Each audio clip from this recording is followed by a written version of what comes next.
I enjoyed wrestling cocaine this game.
Hoping here.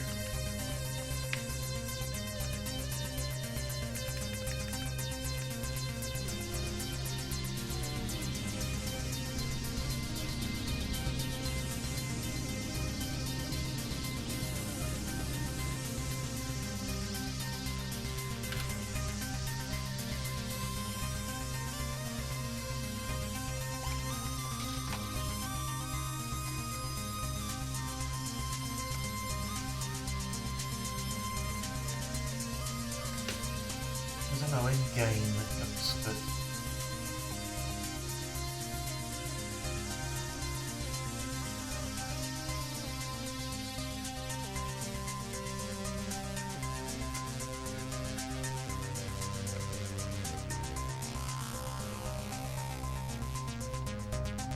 Strange you're going to click on it.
Coffee maker on the dash.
What that does.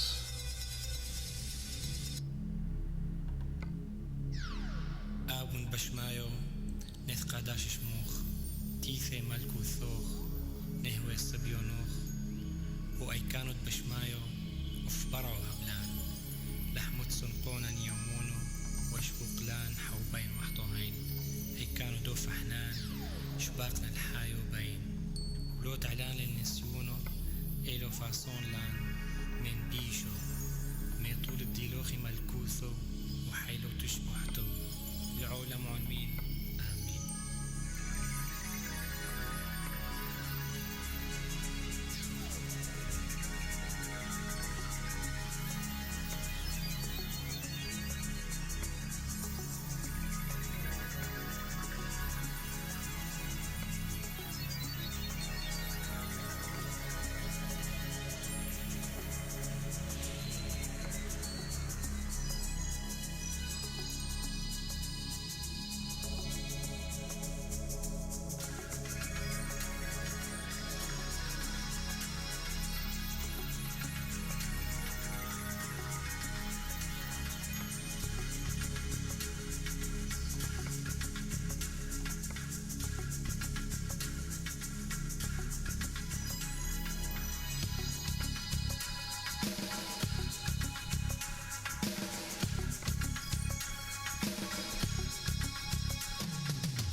Oh, it's meant to be a front camera pointing out.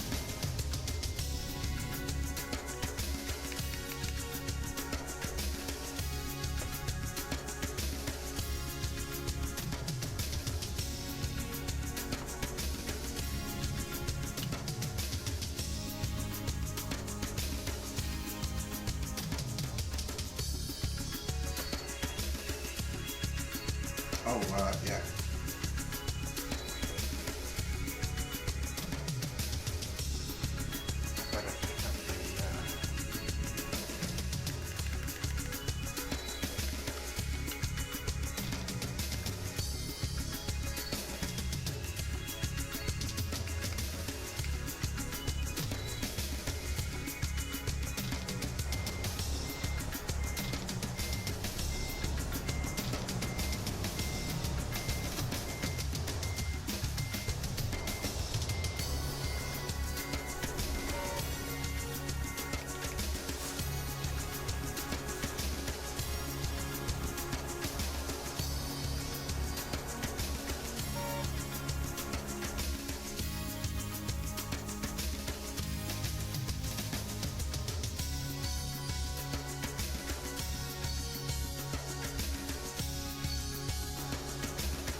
code 0006 means.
What's going on with the map?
Whoa. Okay.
So everything's standard right now, standard maps as supplied with the game. Or not. We haven't moved into the stuff which has been mapped with, like coast to coast.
Getting low on fuel.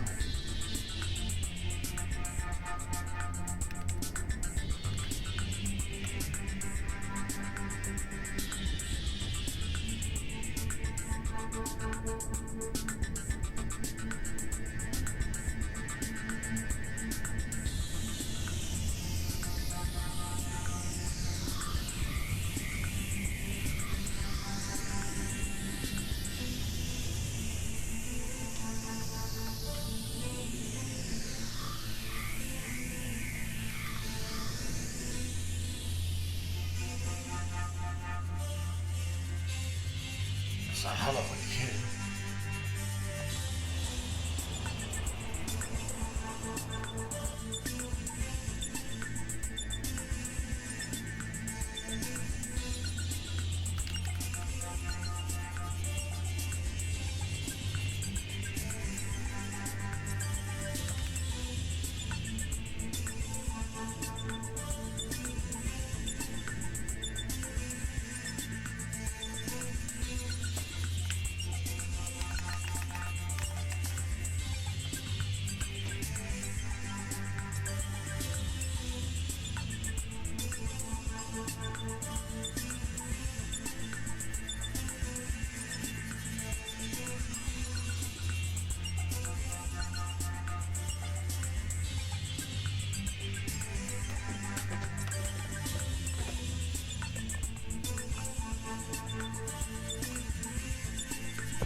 AI crash. I got an urgent delivery here.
Finally, this weekend it goes up to 75.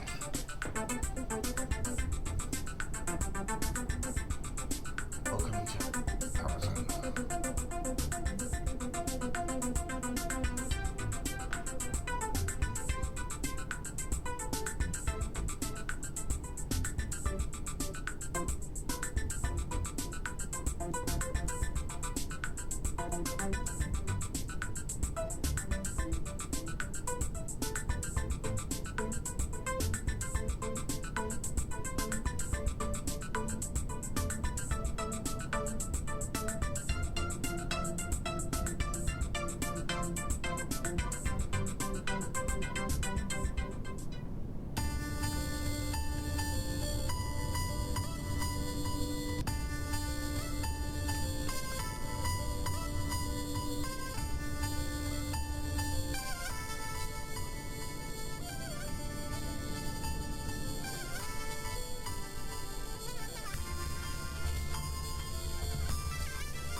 So, have we got more carriages on the train? Oh, let's go.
Big finish.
Where it goes. Where the heck am I on this map? This is where it goes into the new map stuff, the coast to coast.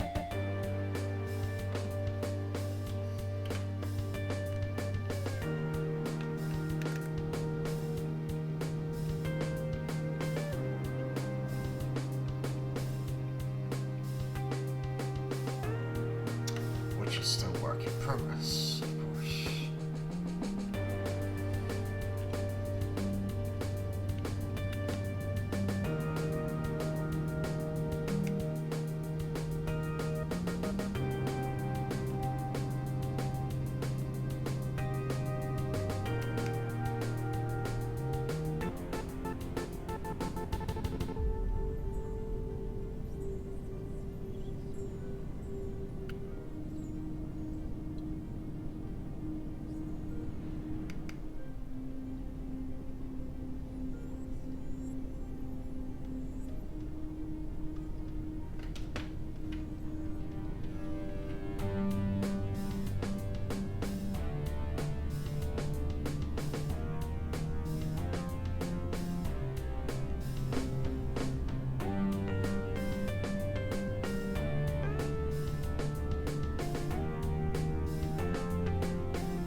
I shouldn't look around.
I got 73 million. Don't care about speeding fine.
Whoa! Fuck, there was something else. Oh! I'm glad that sign was transparent.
Zombies ahead. That's a sign.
What's going on with the road ahead?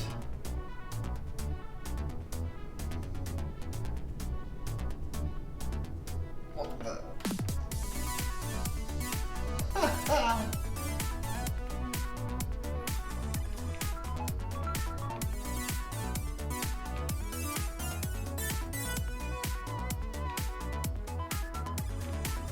You're kidding.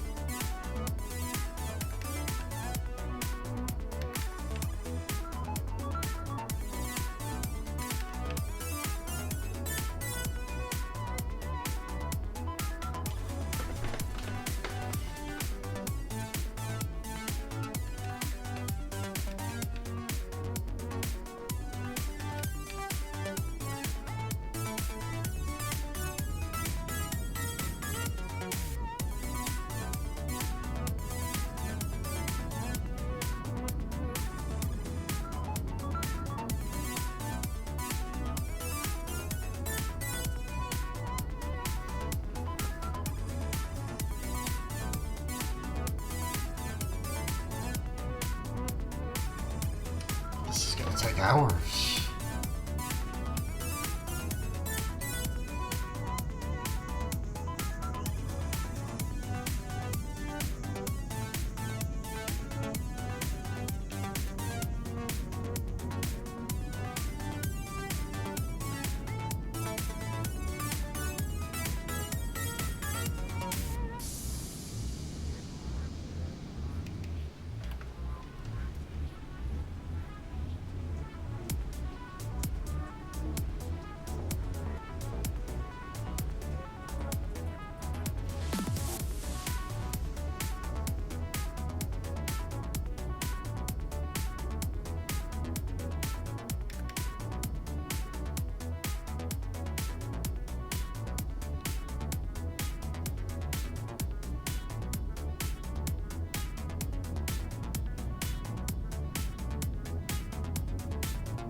I'm not caught on anything.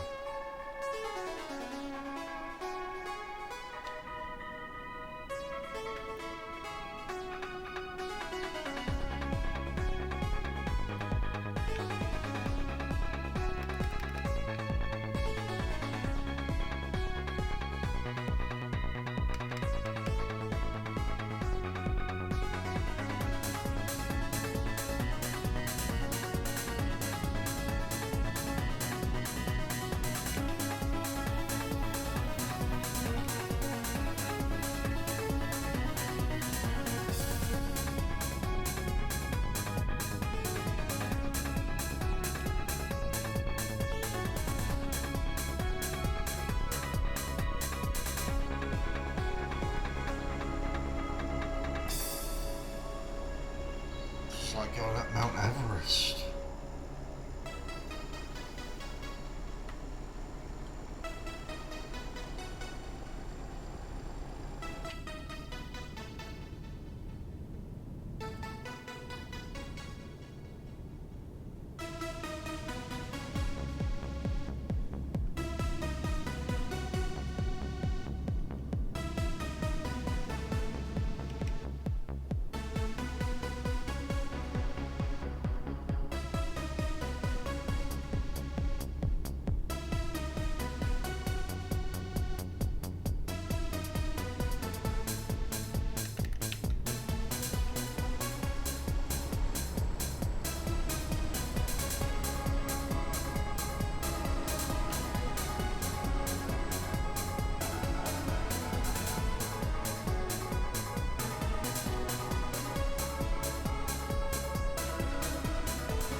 Oh no!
enough fuel going up there.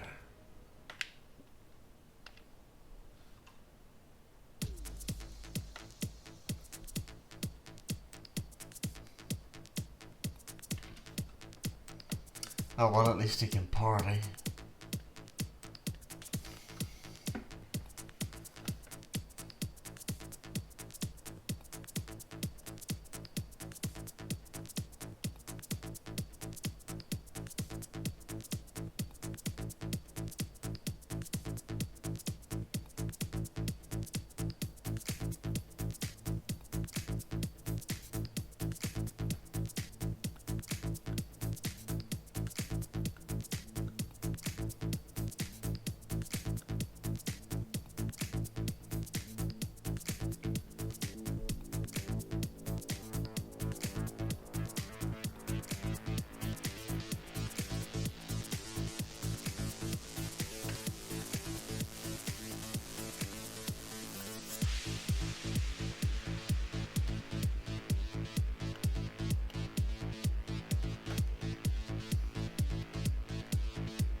What?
Right.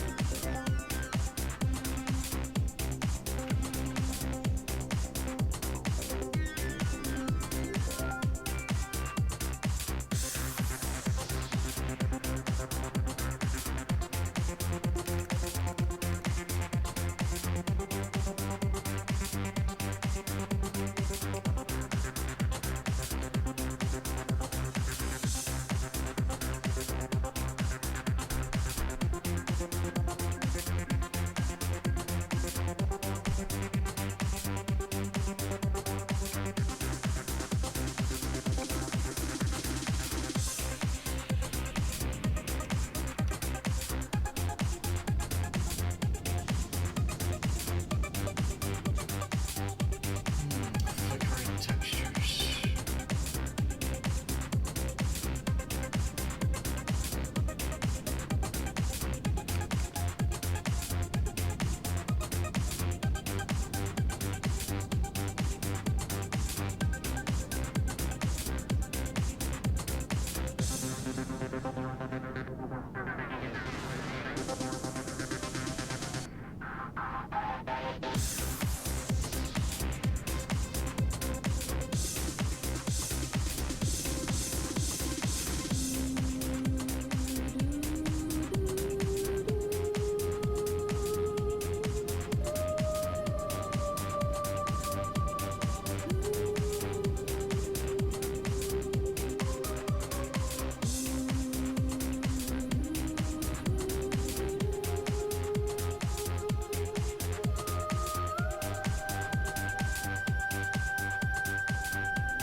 Well, whatever I take, I've got to go back down that horrible road.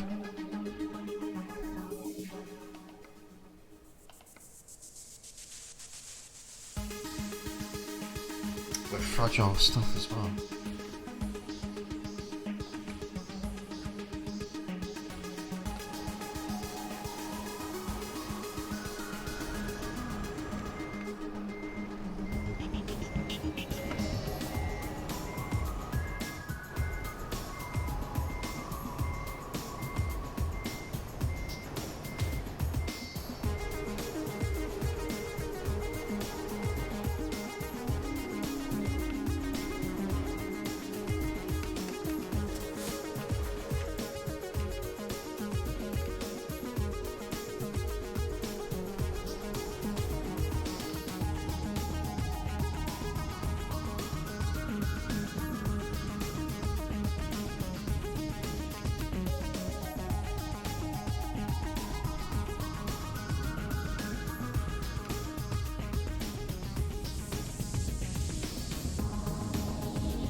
What the hell kind of trailer have I got here?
Here it goes.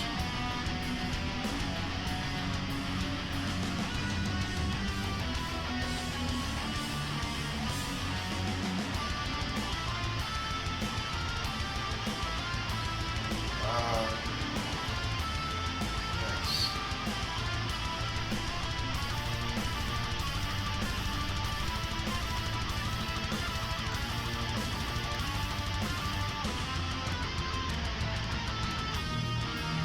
Going down should be easier than going up.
slow.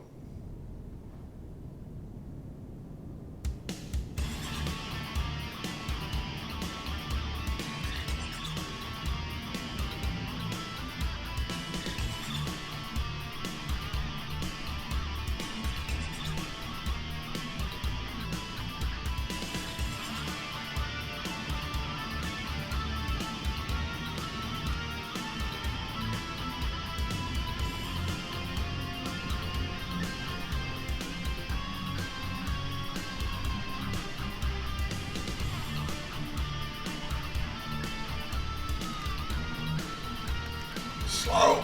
Ah.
Louisiana Raceway.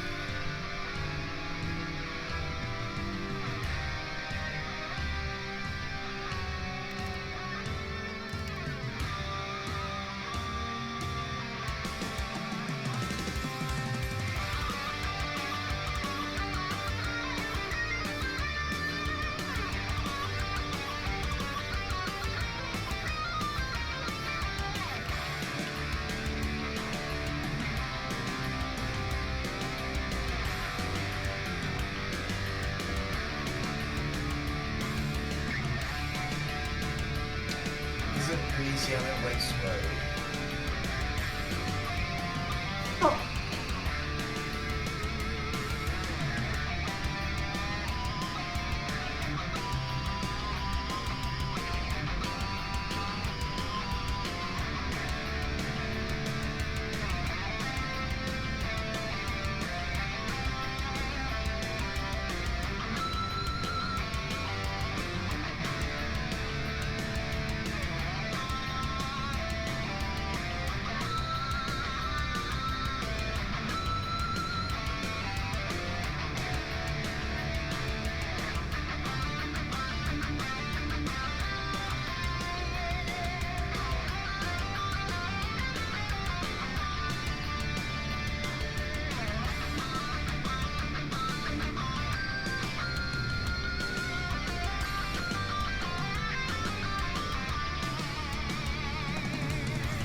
shit.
The heck's that?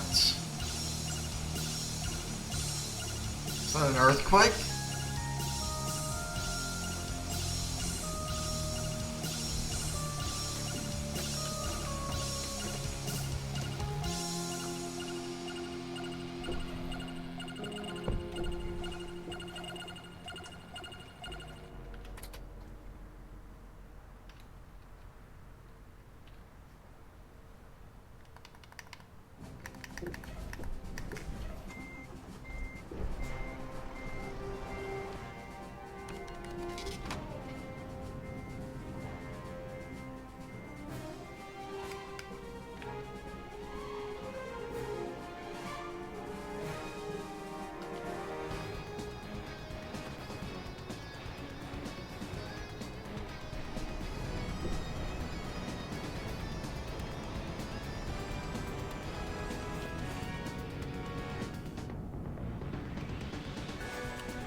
Aye!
we're going to take a break. Be right back.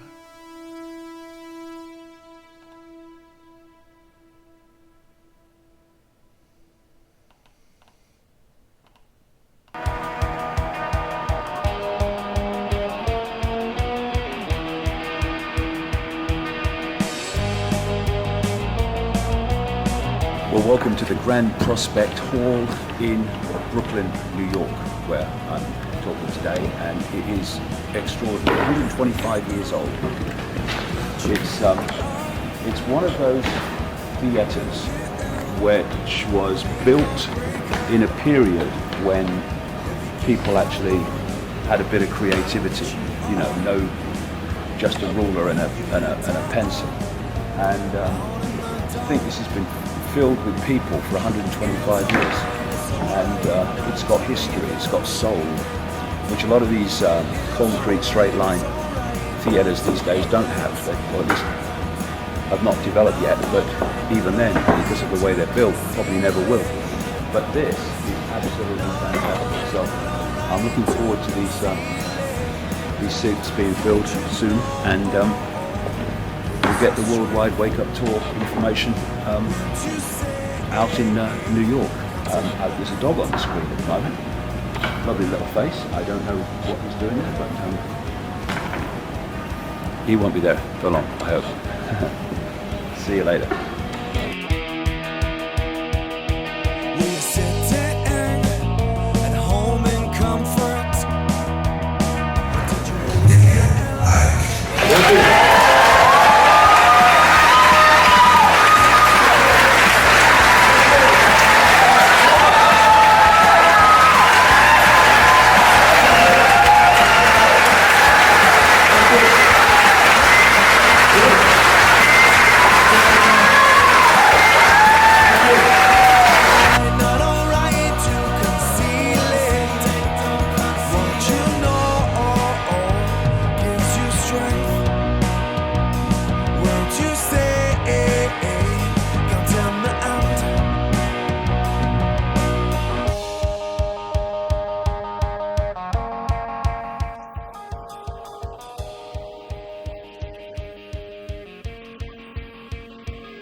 It's alright not to breathe out. It's alright not to breathe out. Not alright to conceal it. Not alright to conceal it. What you know gives you strength. What you say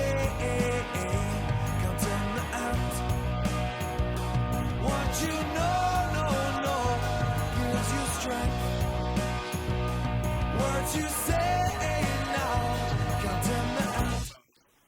Man on fire, man on fire, man on fire, needs to breathe, yeah.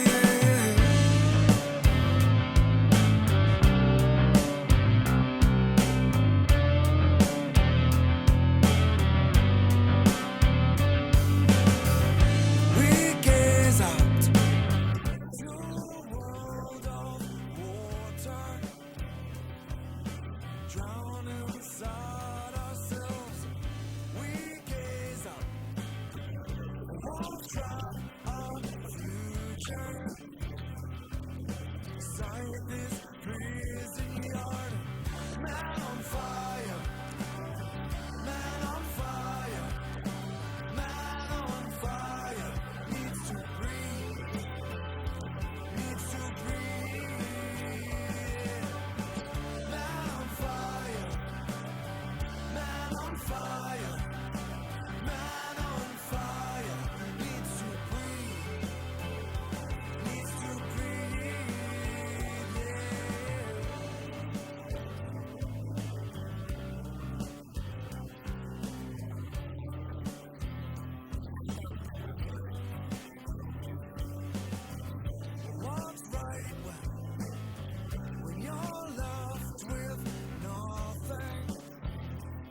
that shines is dead.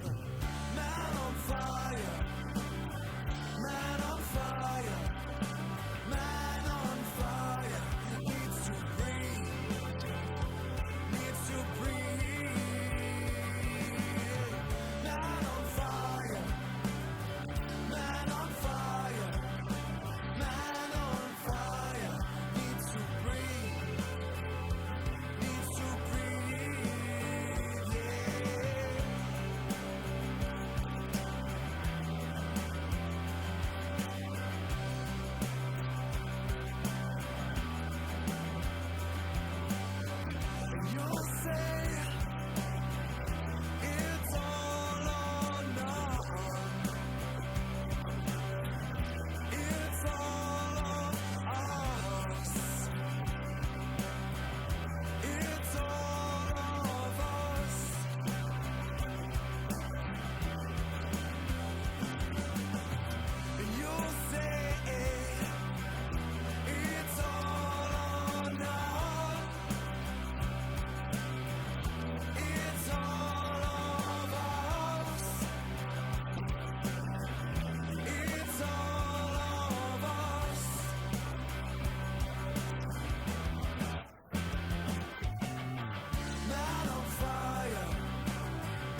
and it's time to make it. Hope you have a nice day. Thank you very much.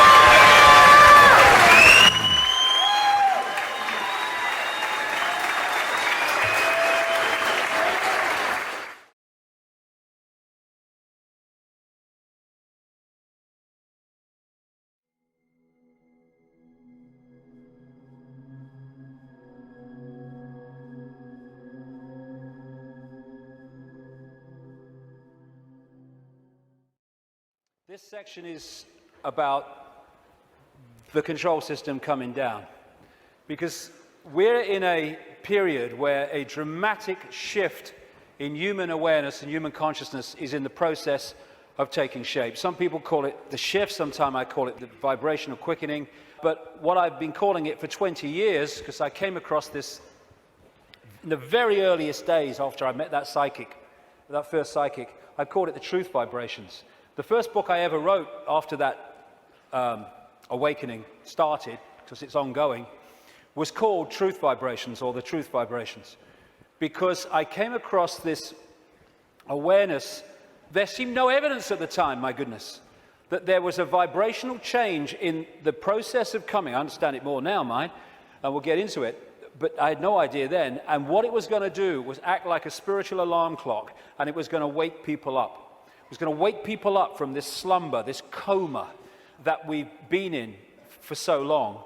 And also, my goodness me, as this truth proved to be true 20 years on, that it was going to bring to the surface all that had remained hidden. That the truth was not only coming out, it couldn't be stopped from coming out, because this vibrational change was bringing it to the surface. Like I say, 20 years ago, awakening, new consciousness, what? Truth coming out? Oh, you must be joking. 20 years on, my goodness, look at it.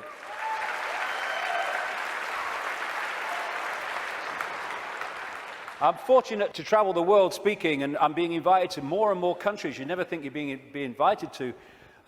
And so I can see that this is not just happening in Britain, not just happening in America. It's happening all over the world. And all the differences is those that are staying in mind for now, and those who are opening mind to this change and perceiving self and the world in a completely different way.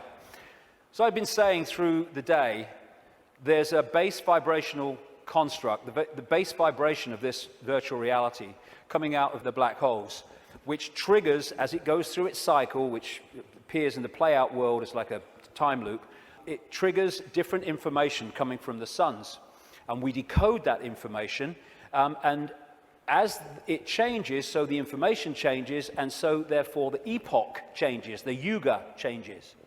And we're now at this cusp where we're going from one epoch, one vibrational information epoch, into another one.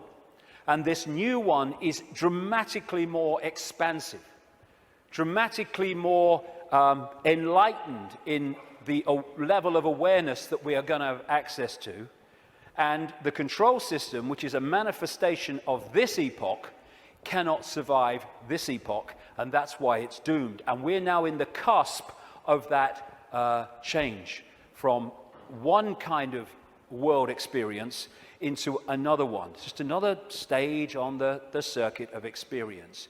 And so, while for a few years yet, it's not going to seem like the control system's going down, because it's going to be throwing everything at us, because it's going to be desperate, there is no way that our children, young people, and grandchildren are going to live out their lives, as appears to be the case now, in an Orwellian, fascist, global state. No way.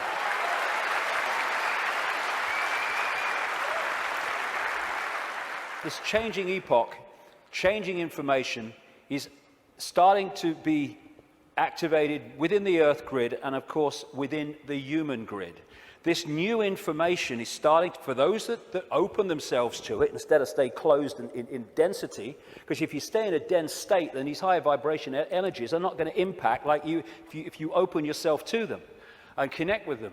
But those that are awakening, this new photon information, this more expanded perception, we're starting to integrate it, and we're starting to get insights from it because it contains information that hasn't been around in this period we've been through. Now it is, and suddenly it's like, oh, I see it now. Oh, I get it now. Why didn't I get it before? Because you're now decoding a totally different level of information that's becoming available, and it's encouraging us, it's pressing us, it's urging us to open to all that is and change the way we perceive the world. What certainly is true is some strange things are happening in the sun. The sun goes through cycles of less activity and more activity, the so-called sunspot cycle, which also produces the solar flares and all that business. And it's kind of quite a predictable cycle of some 11 years, and it goes into a down period and then another one starts. But what's happening now is that the down period has been bewildering scientists, because the new period, the new sunspot cycle of activity, which will push temperatures up a bit, and these bloody global warmers will go orgasmic when it does, is not becoming active. There is no one, this is something I read in a scientific magazine, there is no one alive today, or nearly alive today, who has experienced a down state of sunspot activity of the kind that we've been through in the last few years. This is why temperatures have been falling. This one is the so-called near solar minimum in January 2005 of sunspot activity, and this was the sun yesterday in terms of sunspot activity. Something's changing, and other things about the sun are not reacting as they normally would. But I suspect that when it starts again, and it will, we're going to see some dramatic activity in the sun. And that will impact upon not just the Earth's energy field, it will impact on our consciousness, our awareness, and things will start to speed up. Because this new information construct coming out of the sun is symbolized by Neil Hagen, myself, as a lion. As the real human being, I symbolize as a lion also.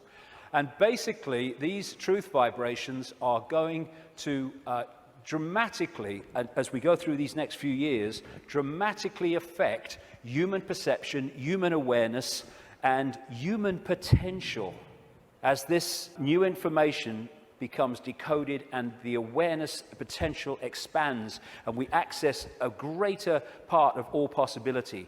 Another thing these truth vibrations are going to do and are doing is to break that wall, that line of troops on the left brain, and we're going to be accessing more and more of our right brain potential. So our creativity, our insight, our ability for what people would call genius today, it's the natural human state, is going to more and more expand. We're heading in for an incredible time. It might not seem like it for a few years, like I say, because these people will be battening down the hatches and trying to do everything they can to stop it, but that is what awaits us. In many ways, I wish I wasn't 58. I wish I was like 28, because I'd like to live through a bit more of this. But I'll have had me fill by the time I'm done, which is bloody well not yet, I'll tell you. So when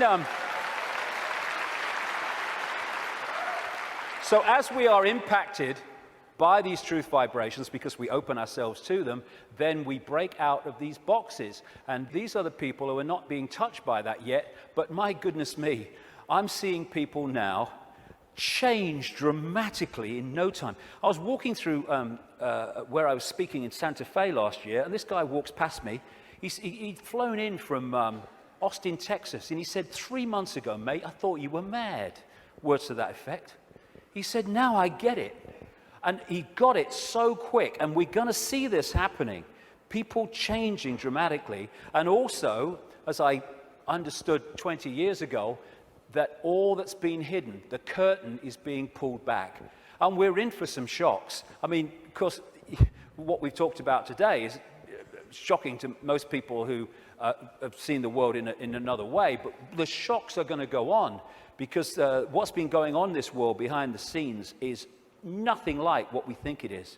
And these truth vibrations, this energetic change, this new epoch, of enlightenment and expansion, and people call love and harmony and respect, connection, is going into these dark places, these structures that are held together by low vibrational density, and breaking them up. Not, like a war. It's a new epoch coming. And as the new epoch comes, the energetic change is going to break up the denser structure of society and belief. And like I say, if these guys think, as they do, because they're accessing here, not here, because of their mental and emotional state, that it's a done deal, well, they're in for a bit of a shock. Because, when you've got a dam of water, it can take a long, long time before the cracks appear. But from the cracks appearing to collapse can be a very, very short time. And already, if you look from this perspective, the cracks are appearing.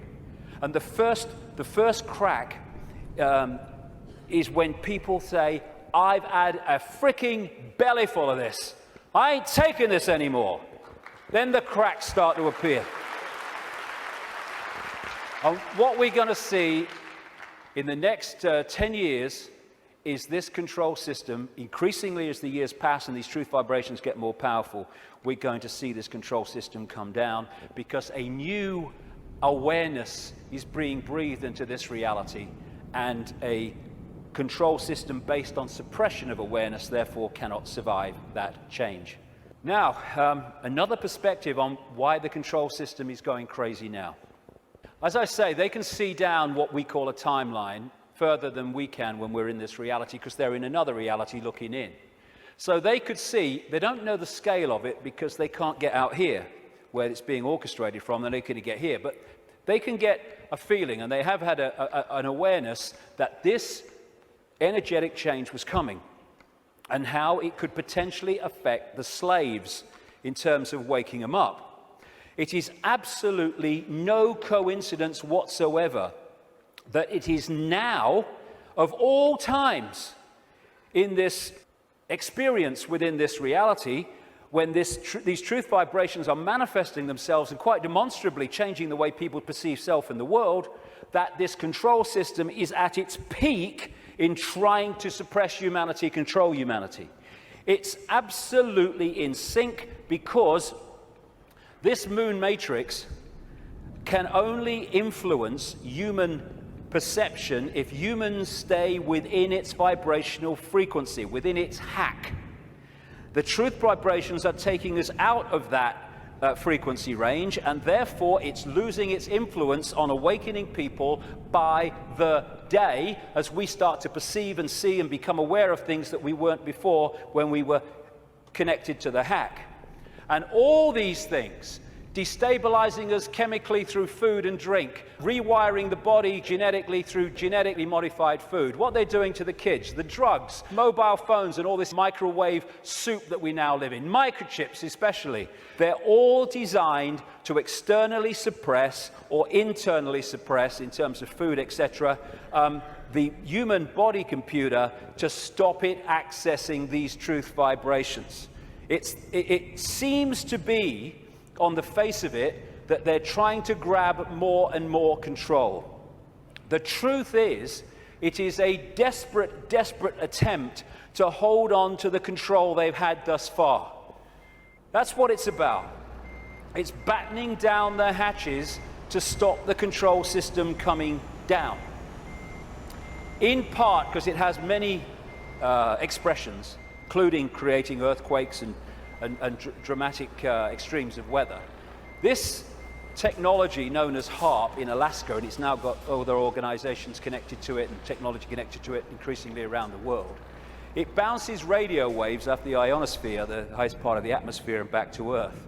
And what it is in major part is a underpinning, a supporting role to this moon matrix to create a low vibrational atmosphere in the lower atmosphere where we live in and operate in like this. Again, it's targeting this morphic field, as the Satanists call it, and some others do too, to keep it in a low vibrational state. It's fighting the truth vibrations. They know what they're doing, on one level anyway. And one of the other things that HAARP can do, and it's in the patents of the technology, it can send out radio waves carrying information, thoughts, on the wavelength of human brain waves, and it can impose those thoughts on the brain, which we then manifest through as our own thinking. That's also part of this, and it's also part of this defense mechanism against this epoch change. And if they change and affect this energy field we live in, we will be affected by it if we stay in density and closed mind state.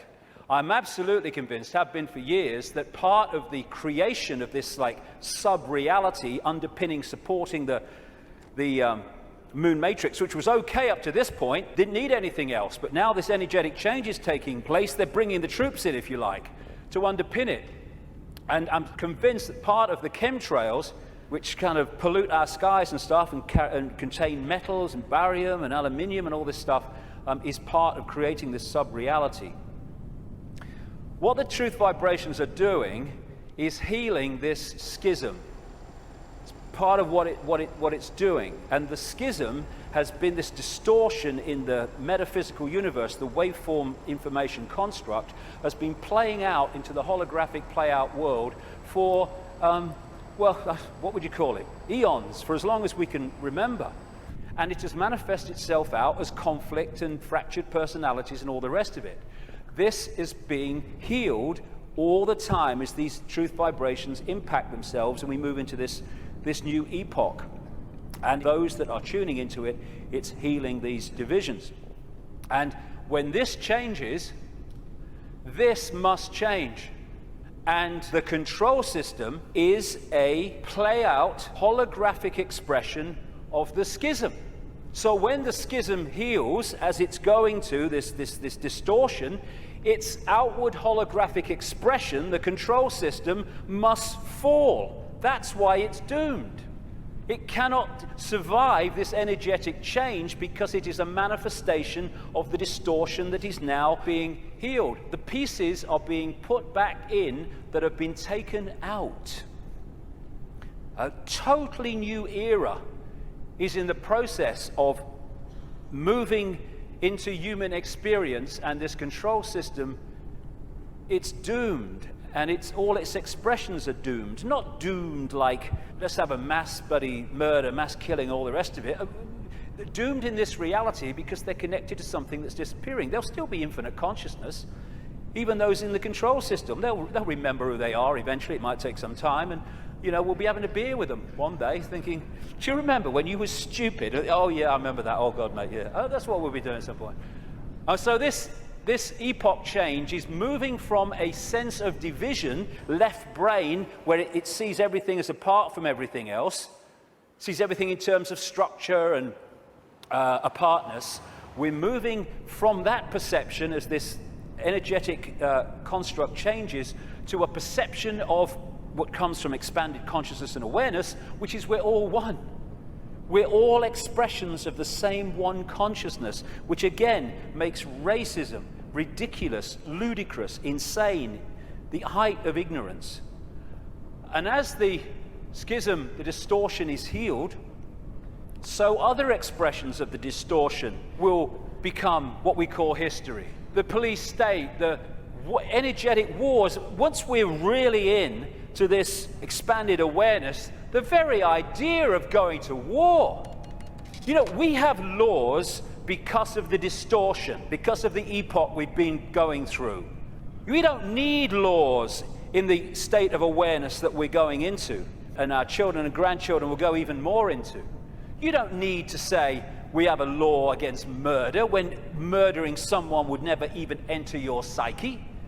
You don't need environmental protection laws when harming the planet because you know the planet and you are one anyway would never occur to you. You don't need these things. Laws are there to suppress overwhelmingly, but also expressions of laws are to try to mitigate for the distortion that manifests itself in distorted behavior.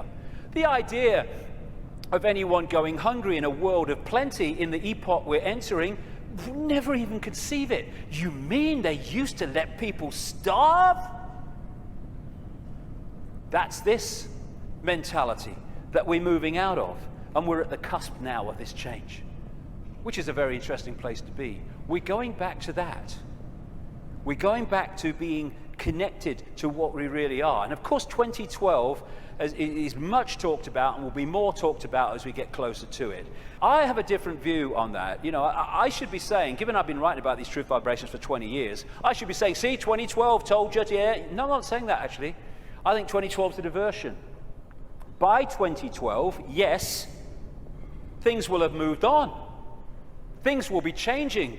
Amazing things will be taking place. There'll be big challenges, and there'll also be big, wonderful things starting to manifest by 2012 compared with now. But there'll be more so in 2013, more so in 2014, more so in 2015. This is an ongoing process as we move through the cusp out of one era, epoch, energetically, information, into another one. And so by the time it reaches where it's the natural state and the old epoch has gone altogether, you know, it's going to be down the road. But every year, every month, things are going to be moving on energetically. And there'll be things in 2012, and maybe a very good chance that manufactured things will happen in 2012 to focus attention as part of the diversion of the control system. It's quite possible that that will happen. But I don't see 2012 as some epoch-changing year. But there comes a point, and I don't think it's too far away at all, where the tipping point comes in this energetic change, where the irresistible force, which is the truth vibrations, then start to become the dominating state of awareness and perception in this reality. And then we're really moving. And I don't see that as too far away. Like I say, it takes a long time for a dam to crack, but not from then to it collapsing. So we're actually living in like a river of energy that's getting faster and faster in terms of its vibration, the quickening. And what we can do is we can get on the airbed or the canoe and we can go, whoa, what a ride, this is great, that's fantastic. Or we can stand there and try to hold on to the world as it was, in which case we're going to be expending more and more energy trying to hold our status quo, and eventually we won't be able to hold it, and we'll get, symbolically anyway, washed away. And as these truth vibrations manifest themselves and our awareness starts to expand, we're going to be accessing levels of realities that have been denied us up to this point. People talk about the sixth sense. That's nothing compared with what people are going to have as we move into this new era. It's going to be extraordinary. We're going to remember the fantastic people that and potential that humans once were, when they were aware of who they were, and the world in our heads, in other words, the world we experience, is going to dramatically change. We're heading for a new dawn. Now, this is a phrase the control system uses for their new era, a new dawn, a new day. Well, it is a new dawn and a new day, but it ain't the one they think's coming. We've been through this process in the last epoch, and now we're going back the other way. And as a result, this control system must fall, and we are emerging from the abyss, the suppression, and all the rest of it to be who we really are. And that must change everything.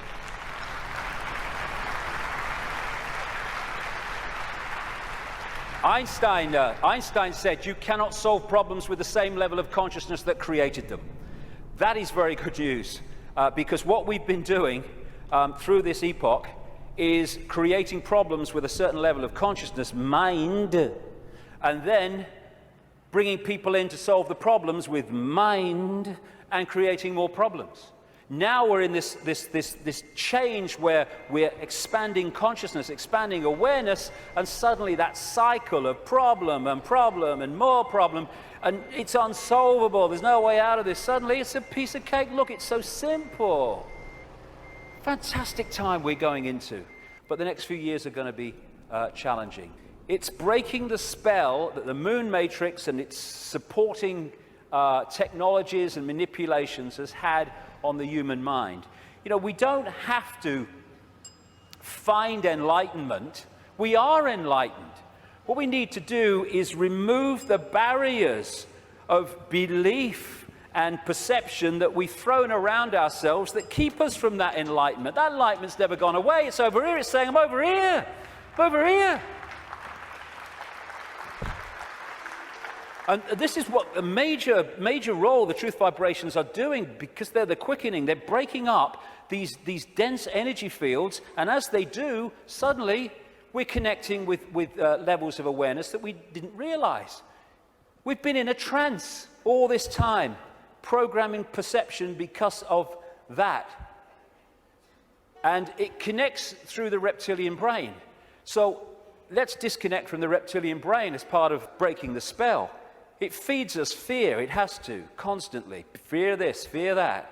Insecurity, anxiety. That's what it's doing to manipulate our perception and hold us in a low vibrational state, therefore the moon matrix. So one of the ways that we can, just on a daily basis, is disconnect from the lizard brain, and therefore what it's connecting us to is to, simple thing, don't count to 10, count to 50. And if you're still wound up and about to hit somebody, count another 50.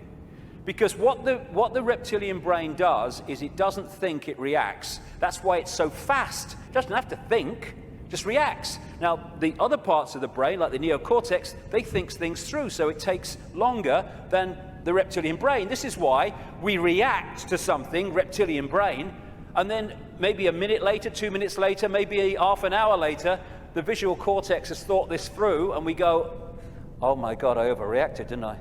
Did I really say that? Oh my God. That's what, it's the reaction system, reaction.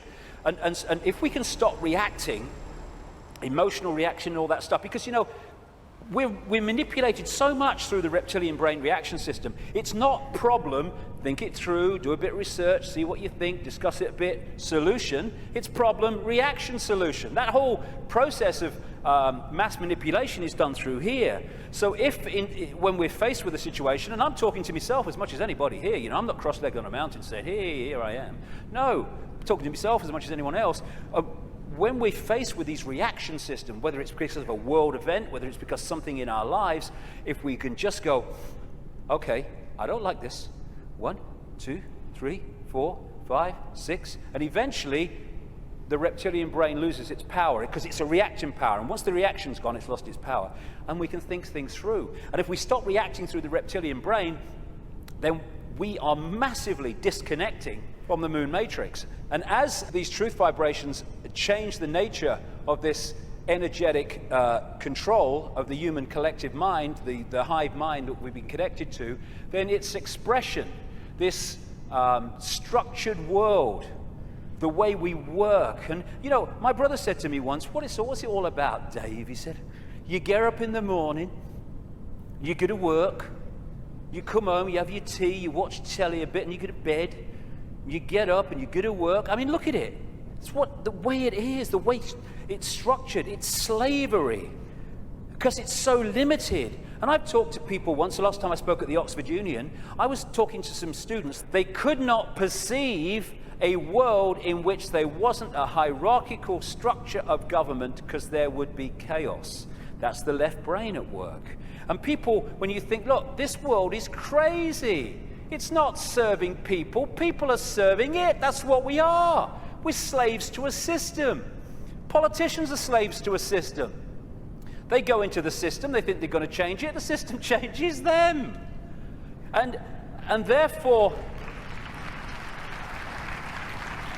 we can't perceive left brain, old epoch, that actually there are other ways of living, of interacting, other ways of providing food and warmth and what you have, other ways of living life than this drudgery. But as we expand our awareness, then other ways of interacting will become very obvious to us. Blinded by belief, believe. This is one of the control system's greatest weapons to control the human psyche. Get them to believe something. They don't care if it's this religion or this political belief or whatever it is, as long as you believe something powerfully, then they got you. Because belief builds walls around itself, repels all borders that challenge that belief, and suddenly you're living your life on a postage stamp or a dot. And your true ability to perceive in an expanded way is gone. You've given it up to the belief. This is how it must be. And once you have a belief, like a religious belief, then there are rules and regulations. Walls go around the belief. If you're going to be one of us, you must believe this. You can't believe that because they believe that, so you'll be one of them if you believe that, and all the rest of it. Here we go. We're all possibility. What are we doing having rigid beliefs when we're all possibility? Religion is mind. And there are many expressions of religion, not just going to church. There are many religions of the mind of various kinds that don't appear to be, but they are addictions of the mind. It's mind. You must believe this. There is one possibility. What's that saying? There is one possibility. That's how mind thinks. Consciousness, there is one possibility. You're having a laugh, darling. So religion, as we know it, is not going to survive this epoch change either, because it's an expression of the last one.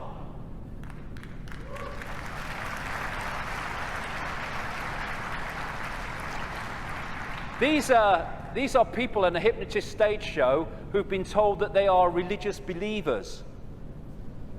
There's so many religious believers who are like that. There's so many prisons of the mind, religious belief, racial belief. I'm in a different spacesuit to you, so I'm better than you are. It's like being two spacemen on the moon and they're having a bloody argument because the spacesuit is that color and that spacesuit is that color and that was made here and that was made there. Mine's superior to yours. It's childish, child's play. And by the way, it's not just white people who are racist. It's a mentality that can manifest through any race. And we have racism all over the world. It's not a racial belief, racism. It is a mental mind state. And anyone that thinks they're superior to anyone else because of their body computer state or color or whatever is controlled completely by mind and ignorance, political belief, self-identity belief. I am Joe Public, I'm little me. All these things will go and have to go if we're going to open up to the truth vibrations, because they are all about limitation, all about little me. And as researchers have shown, when we have rigid beliefs, the brain fires off the neurons in a specific network. And what that does is filter reality, decode reality, in line with the way those neurons are firing. Therefore, it continually edits its reality and creates self-fulfilling prophecies, if you like, that it keeps seeing the world according to its belief. Despite receiving information that challenges the belief, it just filters that information in line to protect its belief. And then when you change your belief system, as has been shown in research, the neurons start firing in a different way, and you start seeing the world in a different way. If we can get to a point where we open our minds without belief, we come from a state of knowing, all-knowing consciousness rather than belief from mind, then we open up the range, the perception and understanding and awareness well beyond anything you can access if your brain is firing off in this symbolic way, limited by rigid belief, whatever belief that may be. When we open our mind to consciousness, everything changes. And to do that, I would suggest we need a blank sheet of paper. You know, it's not about learning anything new. We're all knowing if we can access that level of ourselves. It's unlearning the programming that has kept us from that level of awareness that we truly are. And therefore, because we're dealing with all possibility at the core of our being, that's what we are, we need a blank sheet of paper. All preconceived idea needs to go. All preconceived belief needs to go. and let information, intuitive knowing, decide what we think about things and feel about things rather than preconceived idea. It's not possible becomes, well, let's see if it's possible on the basis of the evidence, the basis of the information, the basis of how I feel. And then suddenly we're not saying, no, that's possible, I'm going to shut that out by reflex action. We're going to look at it. And when you do look at it, as I know from experience, what seems to be crazy to start with starts to take on very profound dimensions. Because we're all possibility. And if we're saying only this is possible, only that's not possible, we're not operating at the core of our being, which is all possibility. We are editing things, we are limiting ourselves, we are entering the realm of mind.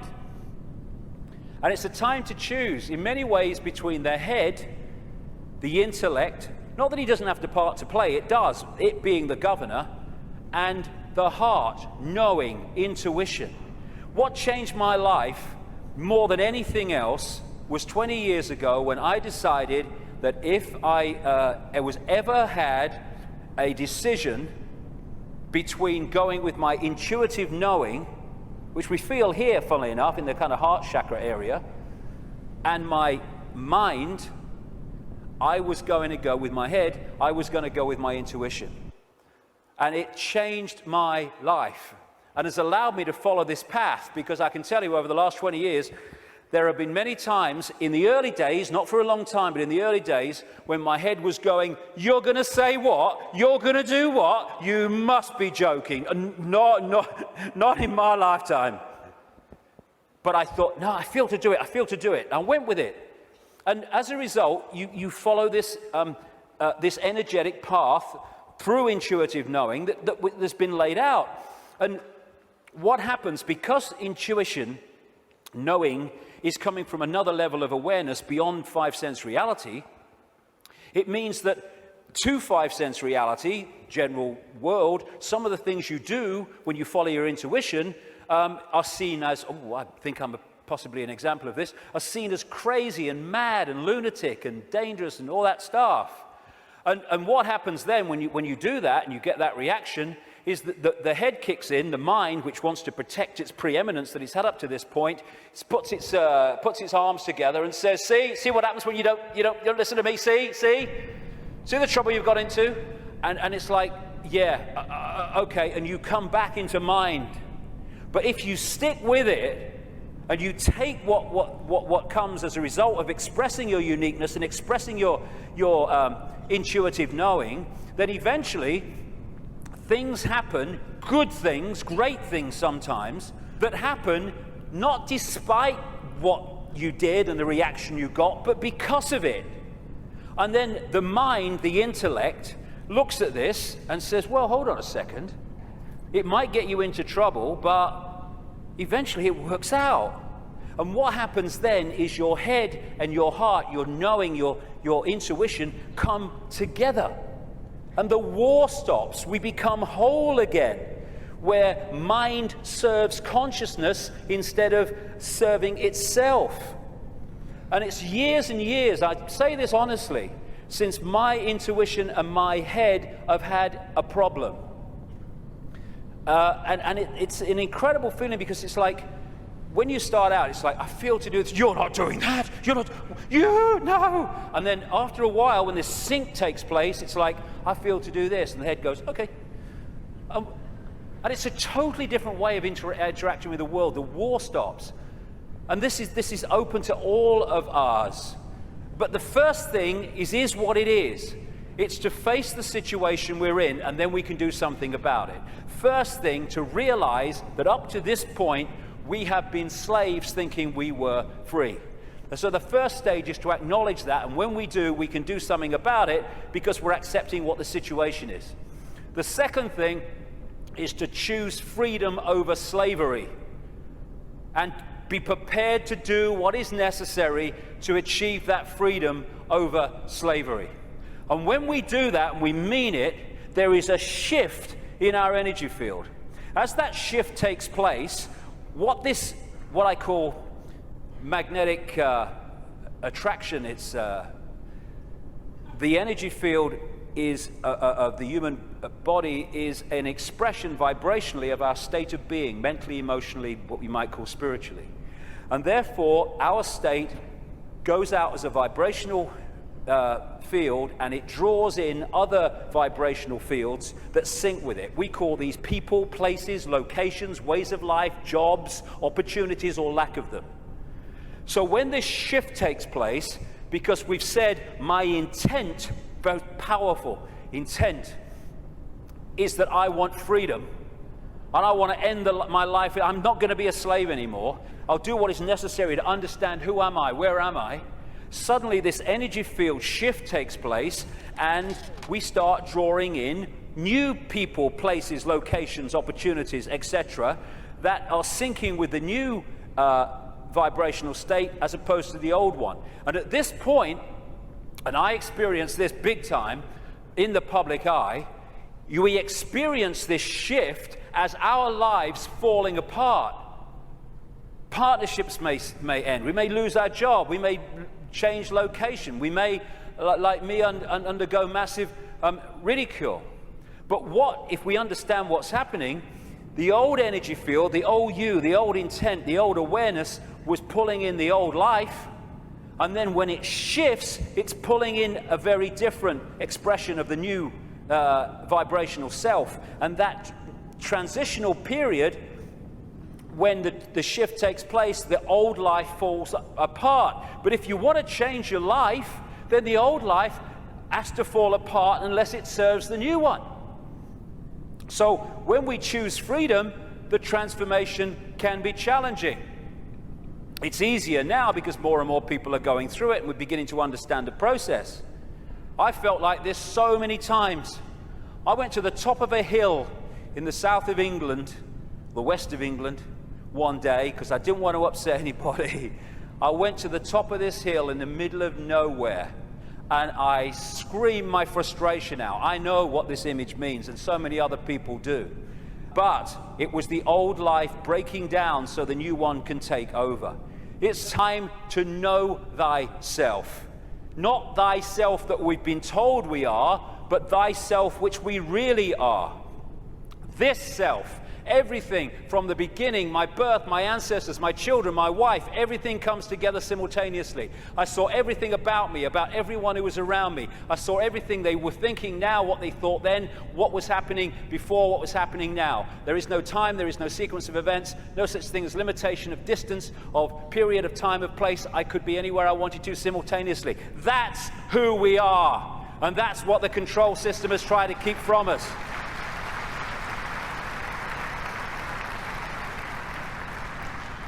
Now, the way to go most powerfully with this change is to stop identifying who we are with what we are told we are, little me.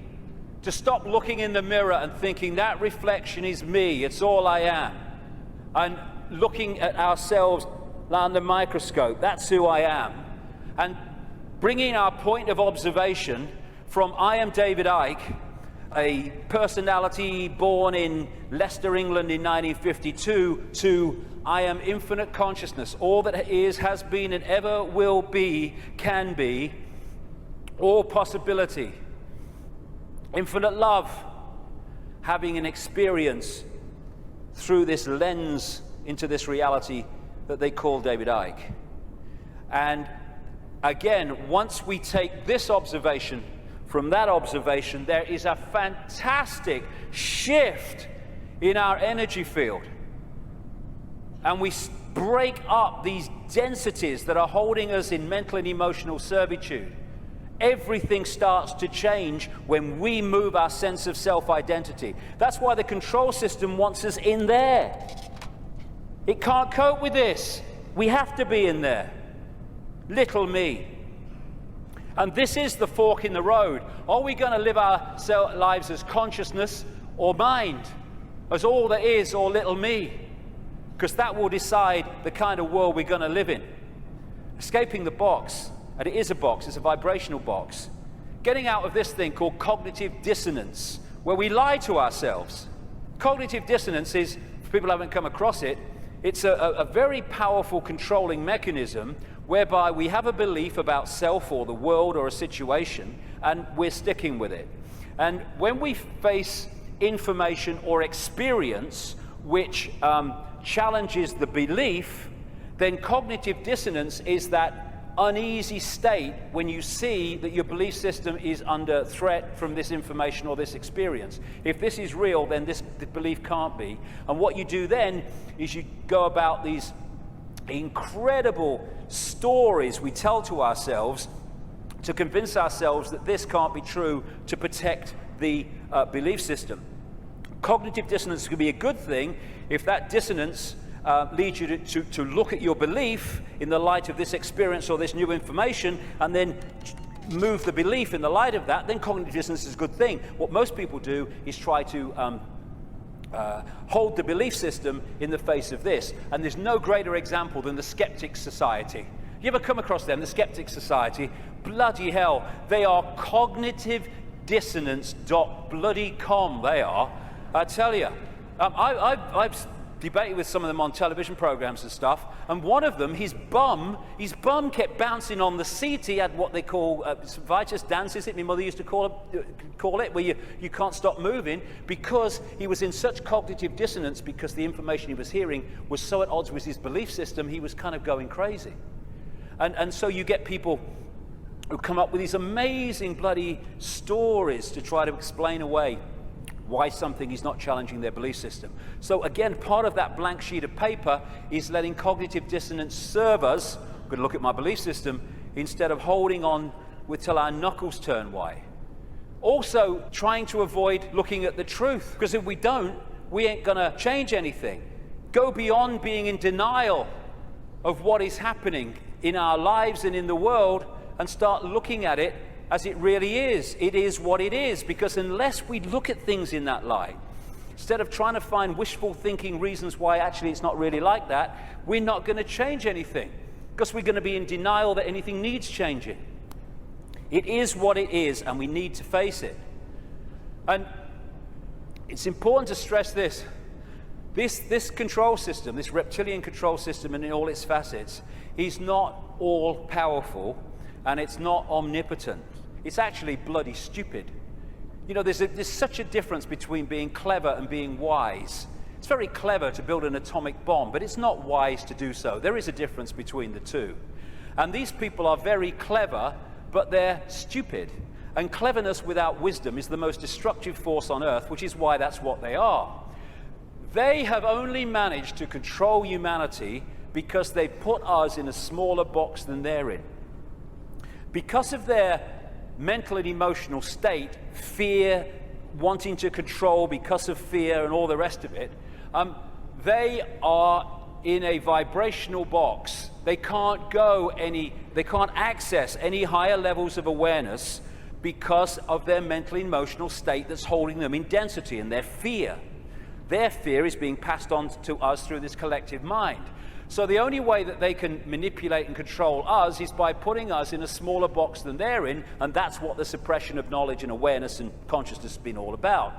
But as we open ourselves to the true nature of ourselves, we can move well beyond any area that they can access. So just because they're technologically advanced intellectually, it doesn't mean they have power over us and they're omnipotent and all-powerful. They're not.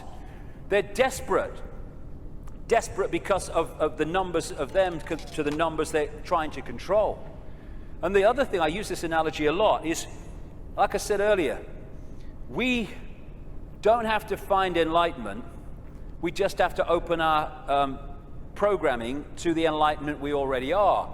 And it's a testament to the magnificence of what we really are, that this control system has had to throw everything at us. Look at it. All these facets, the food additives, the electromagnetic pollution, the programming through the media, the suppression of education, the suppression of science, all this stuff, they have to throw at us to keep us in servitude. It's like, I use this analogy, if you want to put a ball floating on a tank in an unnatural state, which is where we've been, you have to push it down And you have to hold it there. Because its natural state is floating on the surface, you have to hold it there, because the moment you let it go, zoom, it's gone into its natural state. And symbolically, we've been held on the bottom of the tank by all this stuff that's thrown at us from cradle to grave. And the fact that it needs so much to hold us in this suppressed state shows the magnificence and genius that we really are, we once were, and will be again. When I say we, I mean what we call humanity. So as the control system's ability to do that is unraveled, and this is happening, then we're going to go to the top of the tank again, not by finding enlightenment, but by removing that which is keeping us from it. Be afraid, big monsters coming. This is the big area that they control us with, and we need to let go. They're feeding of this fear. Like I say, 1.5 billion people in China controlled by a handful because of fear of challenging the handful. No more fear. I mean, this is such a symbolic picture. Here's all these bloody sheep, and here's two shepherds, and there's a guy at the back. Now, those sheep, symbolic of humanity, can only be controlled in this way because they acquiesce to the shepherds, and the sheepdog symbolizing fear. What if this group of sheep, instead of going ba ba ba ba, and if they want to, oh ruff ruff, oh fear, oh, following the one in front, the control system, the shepherd, yeah, oh he's got the power, he's got a stick, aye.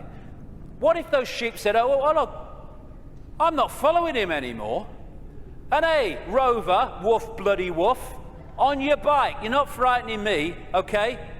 I'm over here. I'm over here. I'm over here. I'm going down here. I like that. There's some grass down here. Suddenly, this herd, flock, whatever you want to call it, is scattered because it's expressing its uniqueness and it is not fearing the consequences. These people, apparently all powerful, have no bloody power. None. They'd never find most of them. They might catch them. And that's what humanity's like. We have the numbers. And yet, because we acquiesce through fear of challenging the control system, even though we have the numbers, the handful of people control the many. We have the power. We've chosen not to use it. It's about bloody time we did.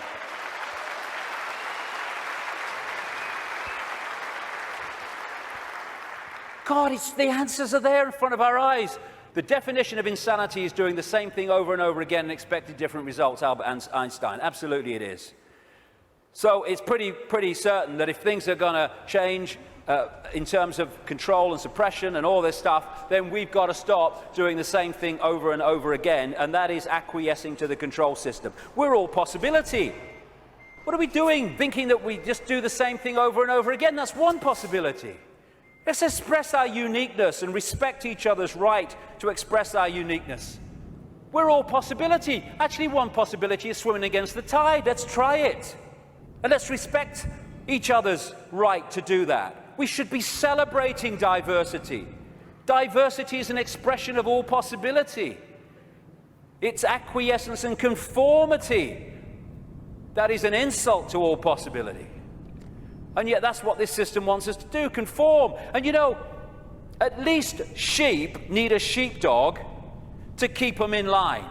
Humans have out-sheeped the sheep because we keep each other in line. We don't need the sheepdog.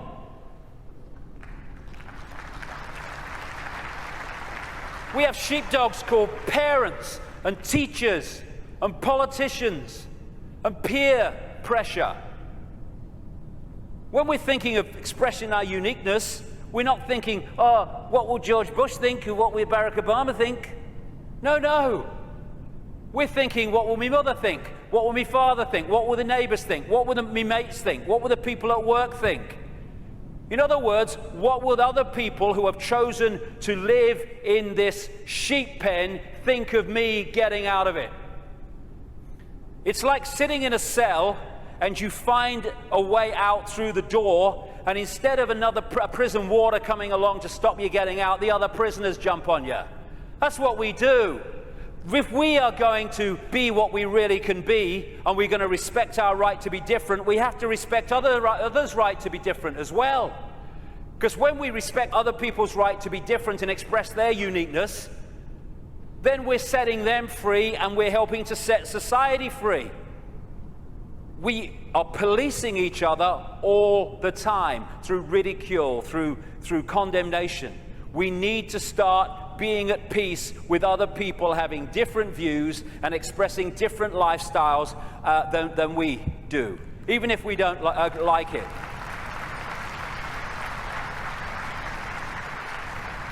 This breaks up this sheep policing the sheep. There's only a few who in full knowledge are behind this control system, and they have to get the target population to police the target population. They don't have the numbers to do it themselves. I have a simple philosophy on life, so simple. Do what you like so long as you don't impose it on others. Dead simple. That's it.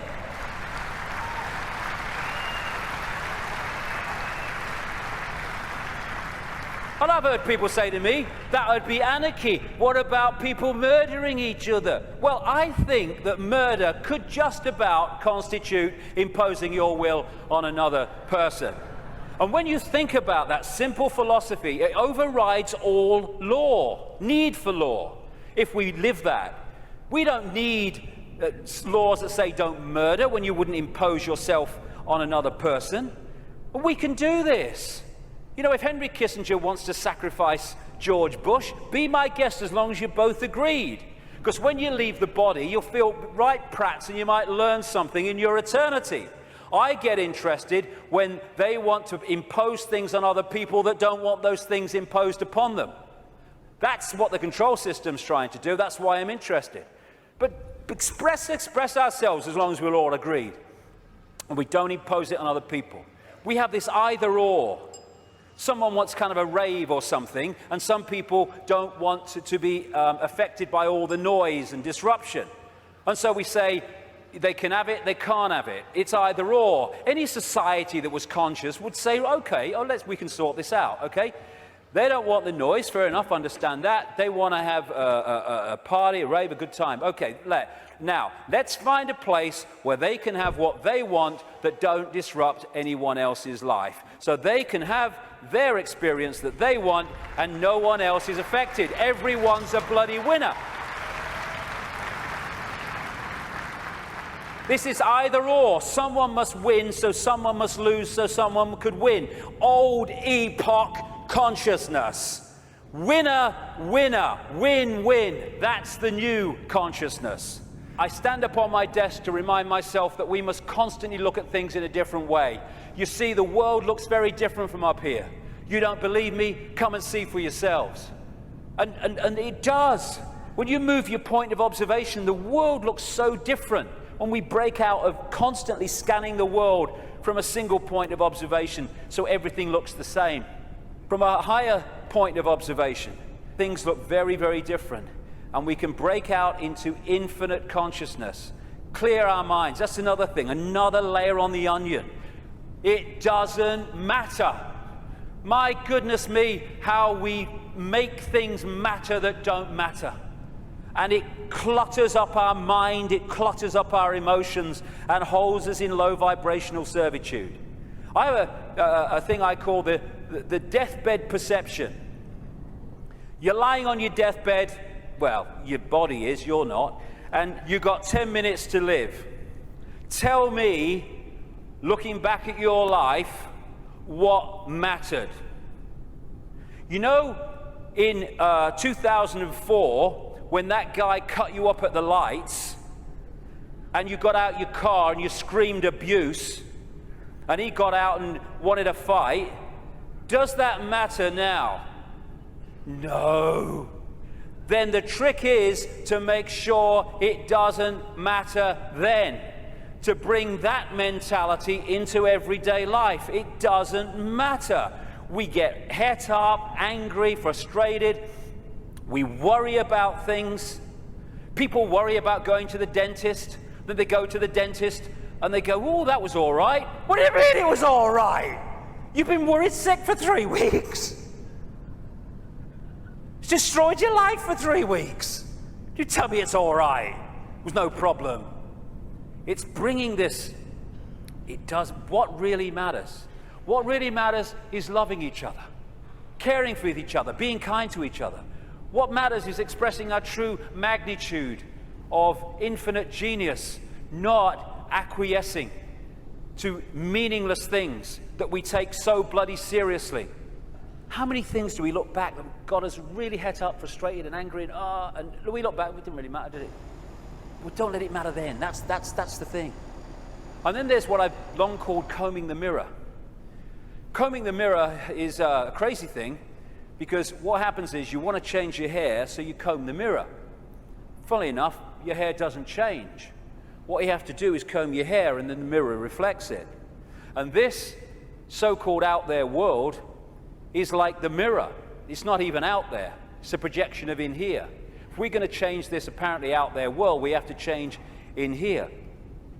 It's like if this is a movie screen, and I don't like the movie, so I'm going to stand here and I'm going to hurl abuse at the movie screen. Nothing's going to change. I've got to go back to the projector and I've got to change the reel, and then this will change, because this is just an outplaying of that.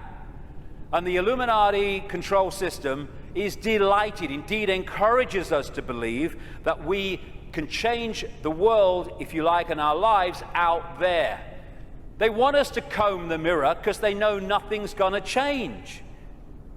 This is where things change, and we connect with this at what we call the subconscious mind. And it's in the subconscious mind that we interact with this waveform construct. The conscious mind experiences the play-out holographic world, the decoded world. So this is where we have to change things.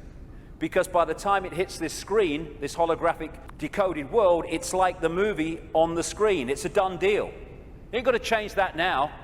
You ain't got to change this now. We have to change it before we decode it into experienced holographic reality. There are some people I've been reading, they say 98% of human decisions are made by the subconscious mind, the unconscious mind. I would go further. I'd say 100% of human decisions are made by the unconscious mind. What the conscious mind does is experience them.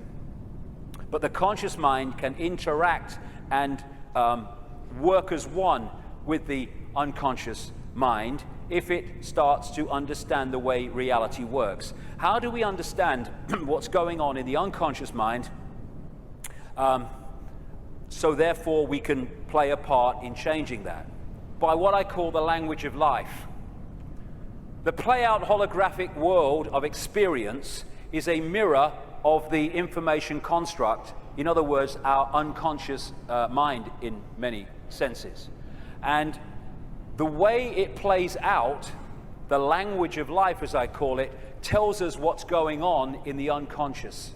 And therefore, we can play a part together, unconscious and the whole of self, in changing and clearing out what is happening in the unconscious, which is playing out in the experienced conscious holographic world. For instance, do things keep recurring in our lives over and over and over again? You'll never guess it's only happened again. Well, why is that happening to you over and over again and not happening to him at all? What is it within you that's manifesting this? What is it telling you? What is the language of life telling you by what you're now continually experiencing? Why don't things work in your life, but they work in this person's life? What is that telling you? What is it about you that's making it not work? What is it about them that's making it work? The language of life. And you can start to read this, and it's about taking responsibility and saying, oh God, I'm so unlucky, nothing ever happens to me. It's like taking responsibility, power. Why is this happening to me? What is it about me that means this is happening to me and not to them? It's the language of life. He's talking to us.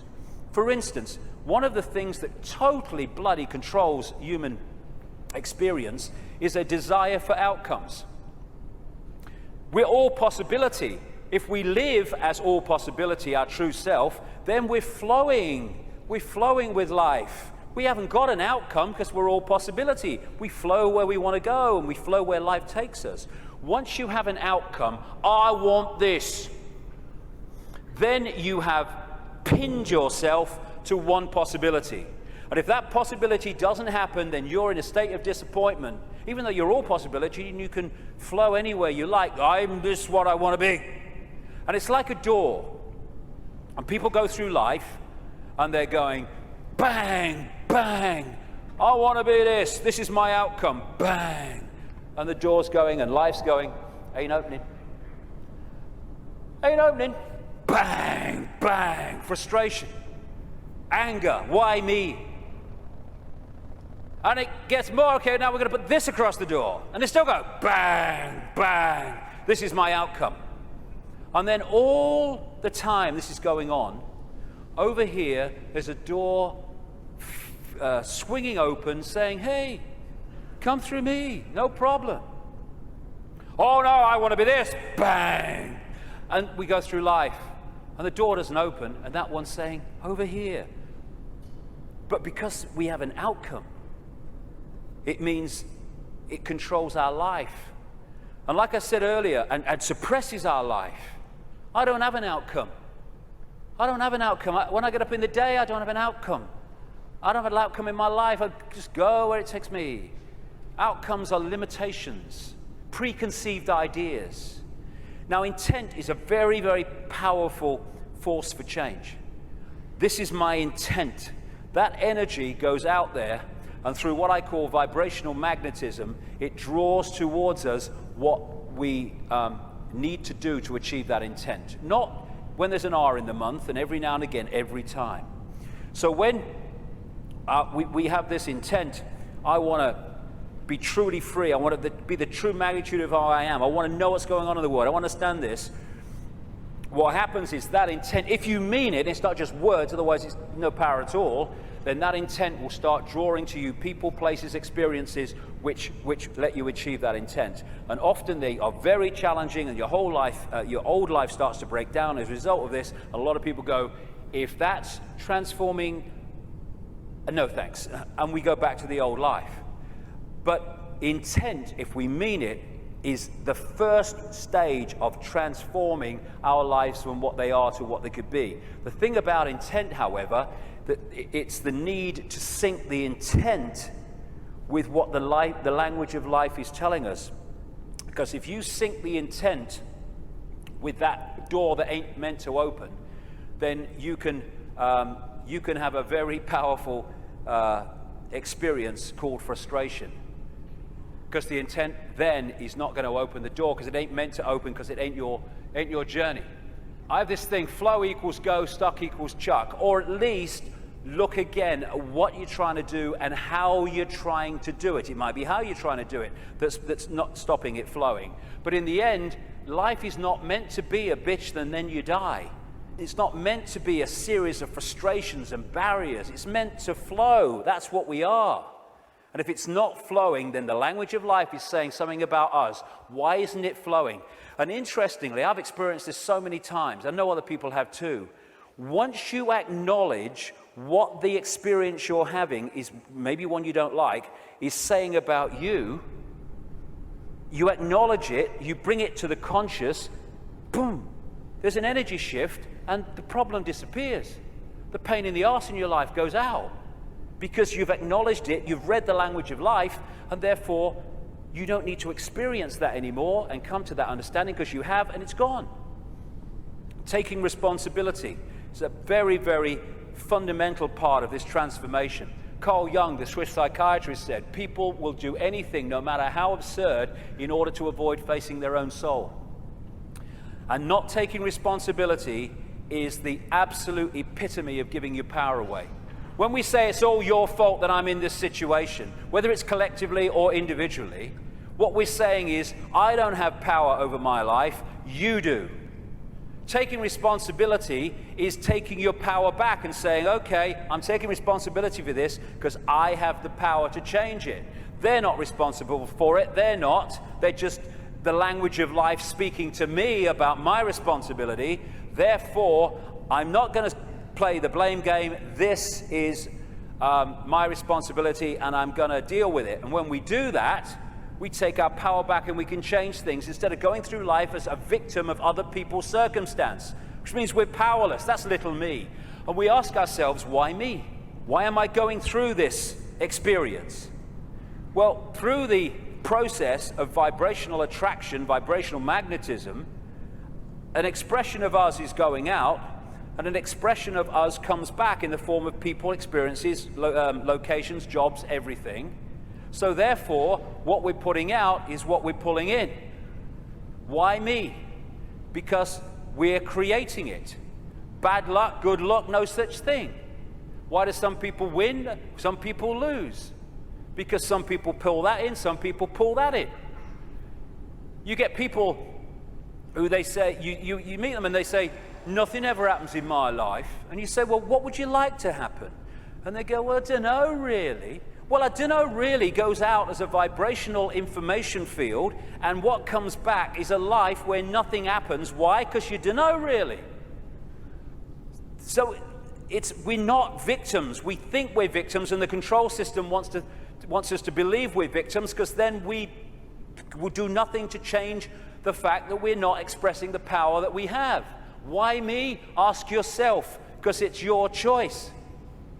It's your choice and my choice in the sense of there's not some guy with an AK-47 on some other dimension saying to our consciousness, get in that body or I shoot. And in the same way, once we get in here, we attract what we attract. And when we take responsibility for that, we can stop attracting it. Why me? It's like the Oracle said in the Matrix. You've already made the choice. Now you have to understand it. You didn't come here to make the choice. You've already made it. You're here to try to understand why you made it. And as the message from the psychic 20 years ago said, arduous seeking is not necessary. The path is already mapped out. You only have to follow the clues. We are guiding you along a set path. If we get caught in mind and the limitations of mind, then we can not go along that path, because mind is telling us, oh no, you don't do that in this world because you have to do this and you conform and all the rest of it. The difference is that when we make the choice of the path we want to journey on in this reality, in what we call a life, we're doing it from this perspective of perception. When we're trying to understand why we made it, we're doing it from this level of perception. So this sees it on one level, and this is going, I'd agreed to this, you must be having a laugh. Never. Well, this is seeing it in a different light. And it's the same collectively. Why us? Why are we here at this time now as this cusp of change is going on? Same thing. You've already made the choice, now you have to understand it. You didn't come here to make the choice, you already made it. Now you have to try to understand why we made it. Instead of complaining at the situation we're in, and again, this made the choice, this is trying to understand it. Once you break out of this into this, you then start to understand it, because you see what we're experiencing from a totally different perspective. For instance, this sees, in the journey down the symbolic river, this sees the next turn on the river, no further. This sees the whole river from source to sea. So this is seeing an experience in the moment that this is having in a completely different way to how this is seeing it. For instance, you're going down the river on a canoe, it springs a leak. You paddle across to the bank and you sit there and you're angry and you're frustrated. Why me? Why am I so unlucky? And then some guy comes across and says, hey mate, you were so bloody lucky. There's a bloody waterfall around that next turn. And we can even override that through intuition. When we intuitively access this, we intuitively know, no, I'm going to stop for the day here. I'm not going to go any further today. And this might be saying, oh, we can go further. I'm not going any further. And so many things we can be protected from by following our intuition. Why are we here collectively? We're here to break the spell.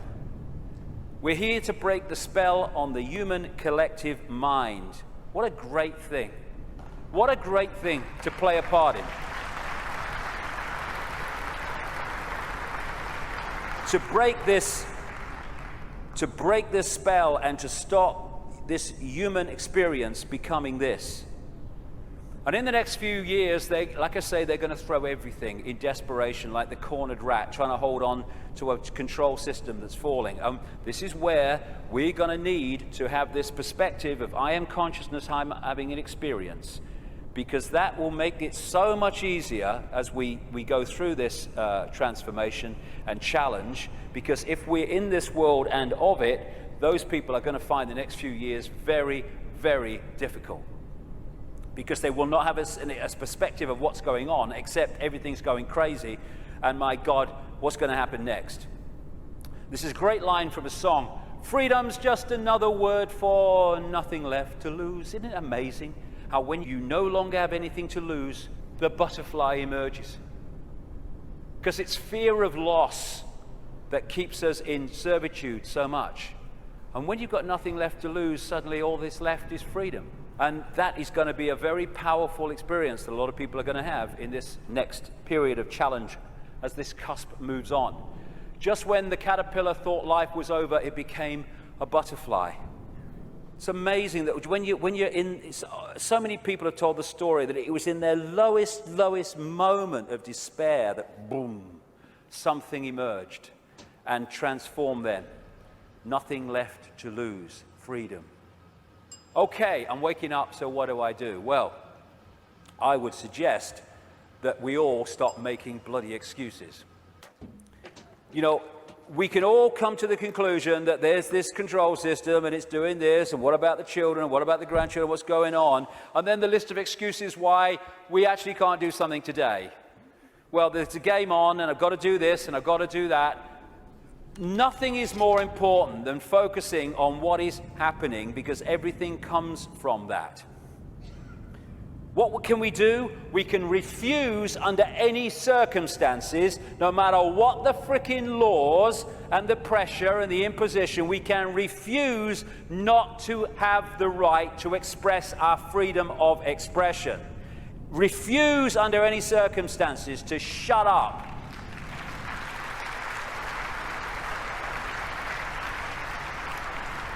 If vast numbers of people did that, this is the key to it all, what are they going to do?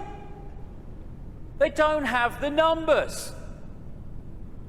We can stop focusing worship on celebrities and television and fake politicians and even sport.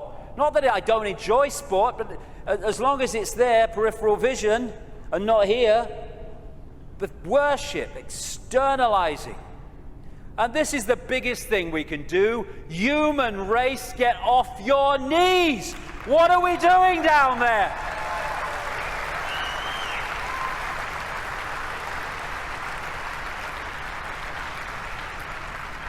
What are you doing? You're all that is, has been, and ever can be. Where have you bloody knees for? Well, I'm only little me. No! If we get off our knees, the control system's over. Martin Luther King said, a man can't ride your back unless it's bent. And then there's the people in dark suits and uniforms. Hey, you got children and grandchildren and families as well. What are you doing serving a control system that wishes to impose a fascist state on your families?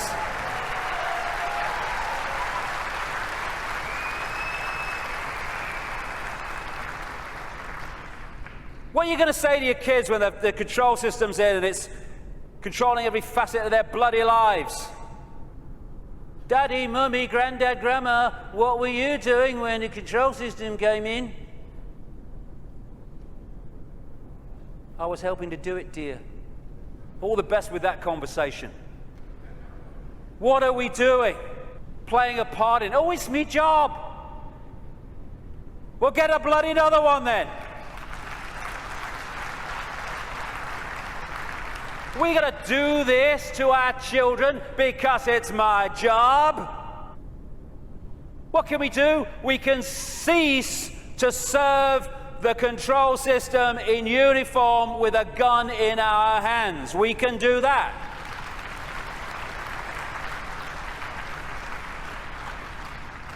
Soldiers are not there serving their country, serving their people. They're there serving the cabal that's seeking to enslave their people and their families. As Einstein said, the pioneers of a warless world are the youth that refuse military service. And more are equal to that, the adults beyond military service who support those that refuse to serve this control system in uniform.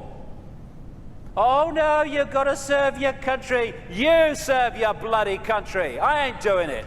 Just like those wonderful Israeli young people.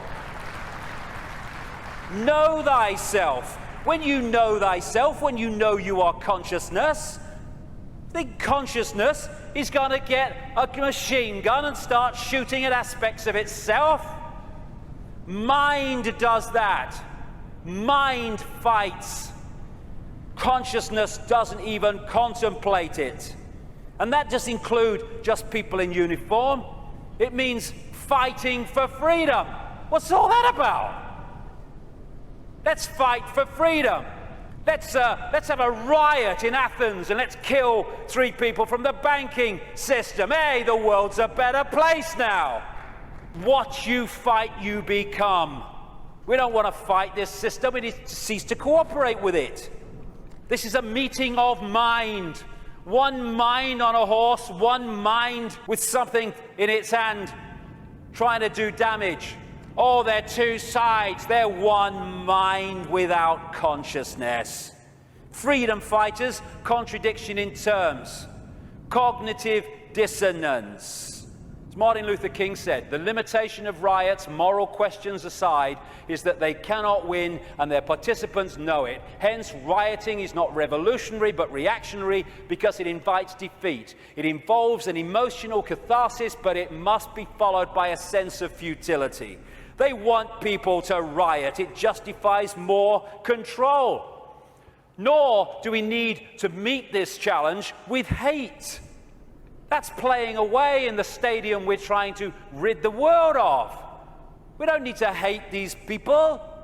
We just need to stop cooperating with them. Well, you know, if it's all the same with you, mate, I ain't doing it, okay? No hard feelings, bugger off. And then we've got this, you know, the protest, the mass protest. I do understand that. It might have a part to play. But so many times these protests, they're what I call steam whistles. You know, people go out in big protests with the banners and they kind of feel good about themselves and they go down the pub and say, at least we made our feelings felt. And then what happens? Bugger all. How many people marched in London against the invasion of Iraq, and what happened? Iraq was invaded. Protesting has such limitation. They don't care if we protest and walk through the streets and shout slogans and wave banners. They care if we come together, irrespective of color, creed, gender, sexuality, any of it.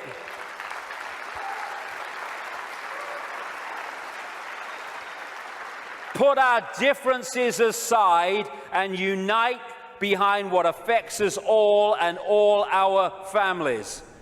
This control system, this Orwellian agenda, is not trying to enslave black people or Jewish people or middle-class Americans or Hispanics or Australians or Indians. It's trying to enslave all of us. And what it wants to do is divide the target population against itself through these fake, ridiculous fault lines of race, religion, income bracket, so that we divide and rule the target population and they can pick us off one by one. They are terrified of us putting down those fake fault lines and coming together and uniting behind what we should all believe in: freedom for all, irrespective of who we are. Injustice anywhere is a threat to justice everywhere. Someone else's injustice is our injustice, because if we allow injustice there, eventually that injustice will come here anyway.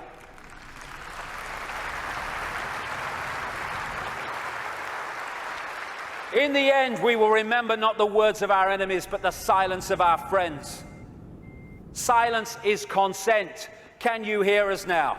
Silence is consent. Because while we're silent on these impositions, the impositions just keep going on and on and on. By our silence, we are acquiescing, even agreeing to them being imposed. The end of silence, the end of acquiescence. If we want to be free, then don't run and hide.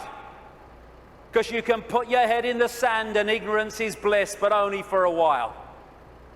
You can put your head in the sand because there's a tornado coming. But the tornado's still coming, your bum's in the air. If you lift it out the sand, take responsibility and face it, you can take avoiding action. Ignorance is bliss with a head in the sand, and then, bang, your ass is spinning up in the clouds. Strength does not come from physical capacity, it comes from an indomitable will. Mahatma Gandhi. Isn't it amazing how true that is? How you can see soldiers in uniform involved in truly extraordinary levels of physical courage and what we call heroism. And yet those same people are terrified of saying boo to another guy in uniform who's got more stripes on his arm than he has. Isn't it amazing? Where physical strength can come so easily, and moral strength not. That's to do with the moon matrix and the way that our perception is manipulated. Turkish proverb: a lion sleeps in the heart of every brave man, every brave woman, and it's not really bravery. When you let go of fear, you don't need bravery, you don't need courage. Courage is overcoming fear. When you let go of fear, because I'm all that is, has been, and ever will be, what's the worst that can happen to me? I leave this physical body of limitation and I become all that is, has been, and ever will be, in full awareness that that is what I am. My God, I'm terrified that that might happen. I don't know how I'm going to cope with the terror of thinking that might happen. Know thyself. Again, recurring theme, know thyself. We are consciousness. What is there to fear? Death? There is no death. Just putting the telescope down. We can meet this with fear. Oh my God, the police state! Or we can treat it with the emotion it deserves.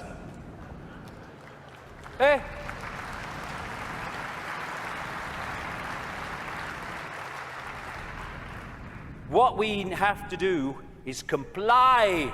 Compliance! That's what we have to do. Because if we don't comply, the control system's in desperate trouble. So it has to frighten us into complying for fear of not complying and the consequences that come from that. Well, hold on a second here.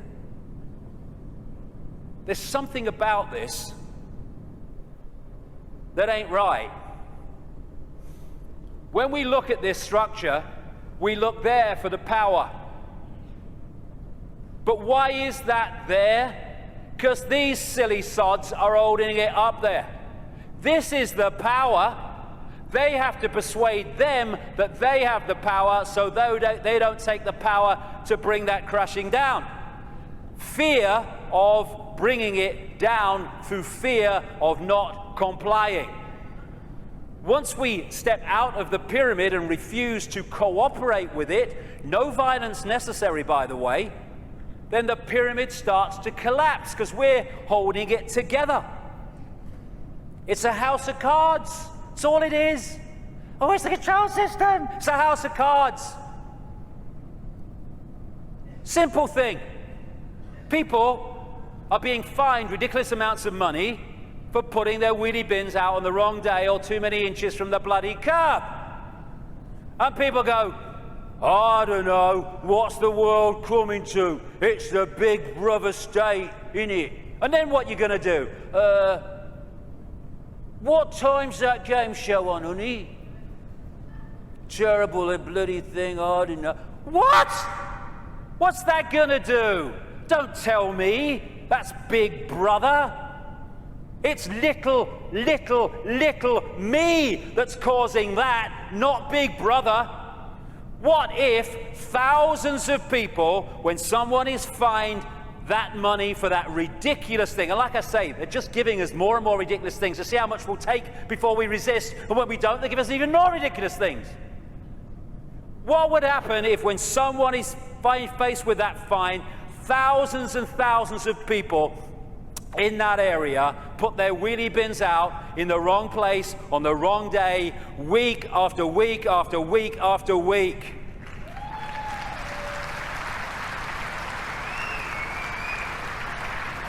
The system couldn't cope. We have the numbers. And I see this, your vote is your voice, be heard. Bollocks it is. How can the vote be your voice when the people you're given the choice of voting for that have any chance of forming a government are standing on the same postage stamp of political policy and perception? There's no choice. We've reached a point now where the vote becomes a voice when we refuse to vote. We refuse to play the game anymore.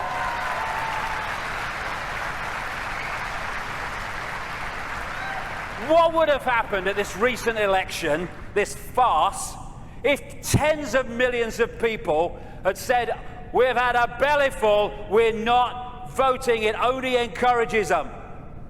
We are not voting because we're going to make a statement that we know this system is rigged and we're having it no more. What would have happened in these days that have passed since that election? The whole focus of the media and everything would have been, bloody hell, what's going on? Why this mass refusal not to vote? Now we've got a debate going. Now we're looking at why people haven't voted because the system is rigged. Now the system has to bloody start to change because it's lost its credibility. But instead, the majority trotted along to vote because they said, well, if you don't vote for them, they might get in. It doesn't matter! Their masks on the same face. So what if they get in? Same thing will bloody happen. Comply! No! No, no! Not if it's enslaving me and my children and imposing on my freedom. Comply, leave your home now it's foreclosed. No, no, no. Let's follow this through, shall we? Millions of people in the world are losing their homes, being foreclosed, and ending up homeless. Let's follow this through. Why have you lost your home, my friend? Because I can't pay me mortgage. Why can't you pay your mortgage? Because I lost my job. Why did you lose your job? Because the great banking collapse, they can't get this, they can't get my company went bust. And who's taking your home away and saying you've got to leave? The banks that caused the frickin' problem, and we are leaving? What are we doing? What are we doing?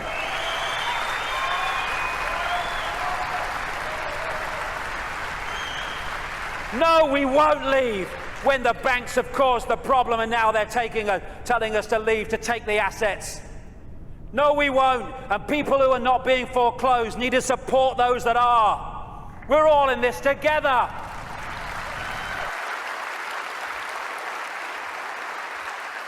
Compulsory vaccinations. No, no, no.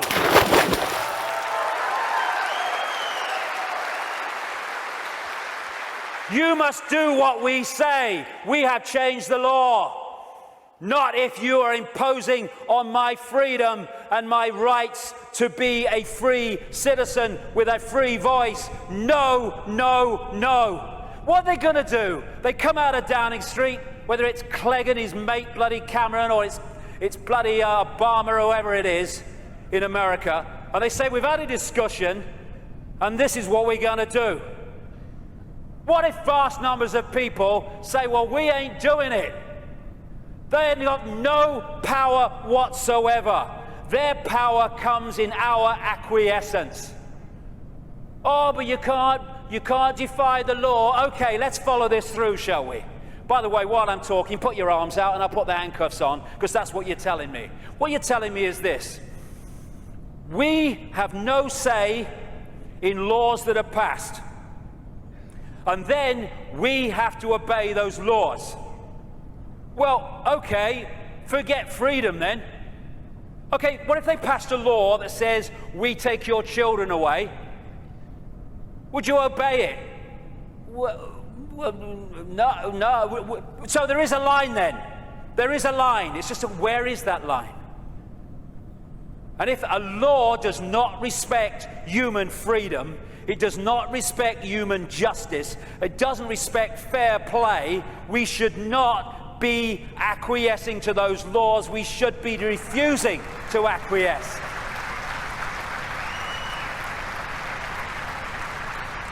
What we need is not compliance, we need a non-comply dance, where we beat to a different drum and we dance to a different drum, where we refuse to acquiesce to this control system that seeks to enslave us even more than it already has. Non-comply dance. Do this, comply. No. No. But we need to do it en masse. Oh, we do it with a smile on our face. We're consciousness, all that has been, ever will be. Why shouldn't we have a smile on our face? And smile and feel for these people who are enclosed in mind trying to enslave us.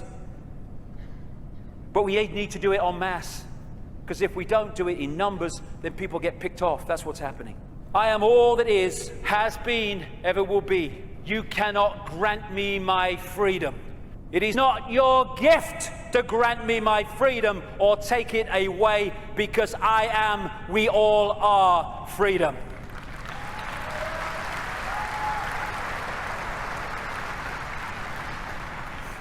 Put another way,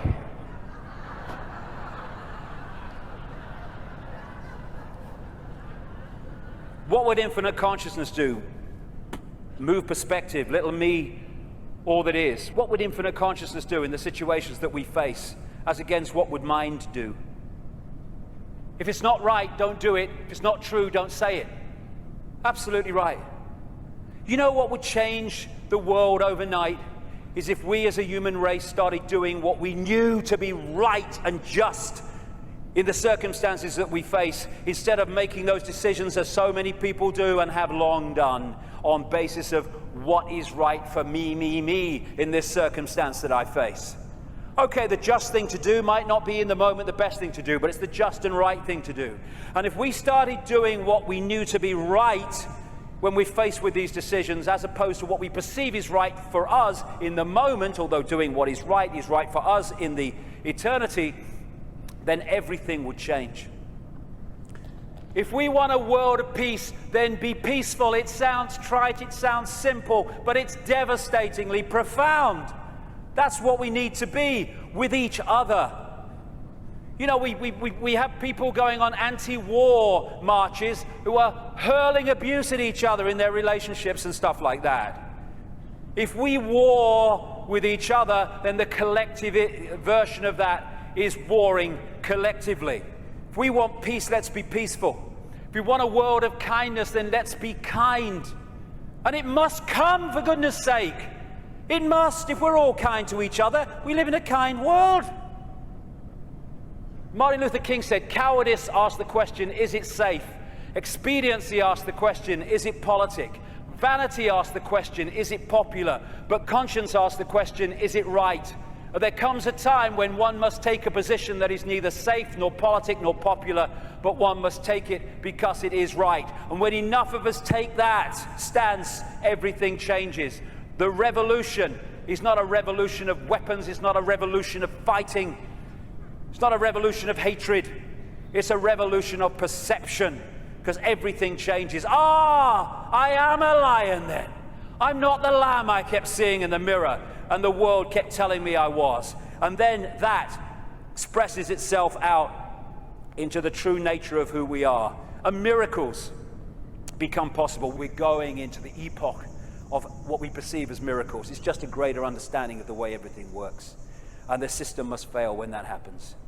We're being offered, the truth vibrations are offering us in this time, the chance to open the key to our minds, the key to our hearts, which have long been closed by so many people. The key to the freedom on a level that we cannot comprehend, because until we expand our consciousness, we cannot be aware of the true nature of what freedom is. It's not even what we perceive in this world. Enough. Enough of this suppression. Enough of this slavery. Enough of this enslavement of the few by the many. As the poet Shelley said, rise like lions after slumber in unvanquishable number. Shake your chains to earth like dew, which in sleep had fallen on you. Ye are many, they are few. Enough! It's time to fly. It's time to fly. Thank you very much. Thank you. Thank you for coming. Thank you. Let's get on with it. Thank you. Thank you for coming. Thank you for coming.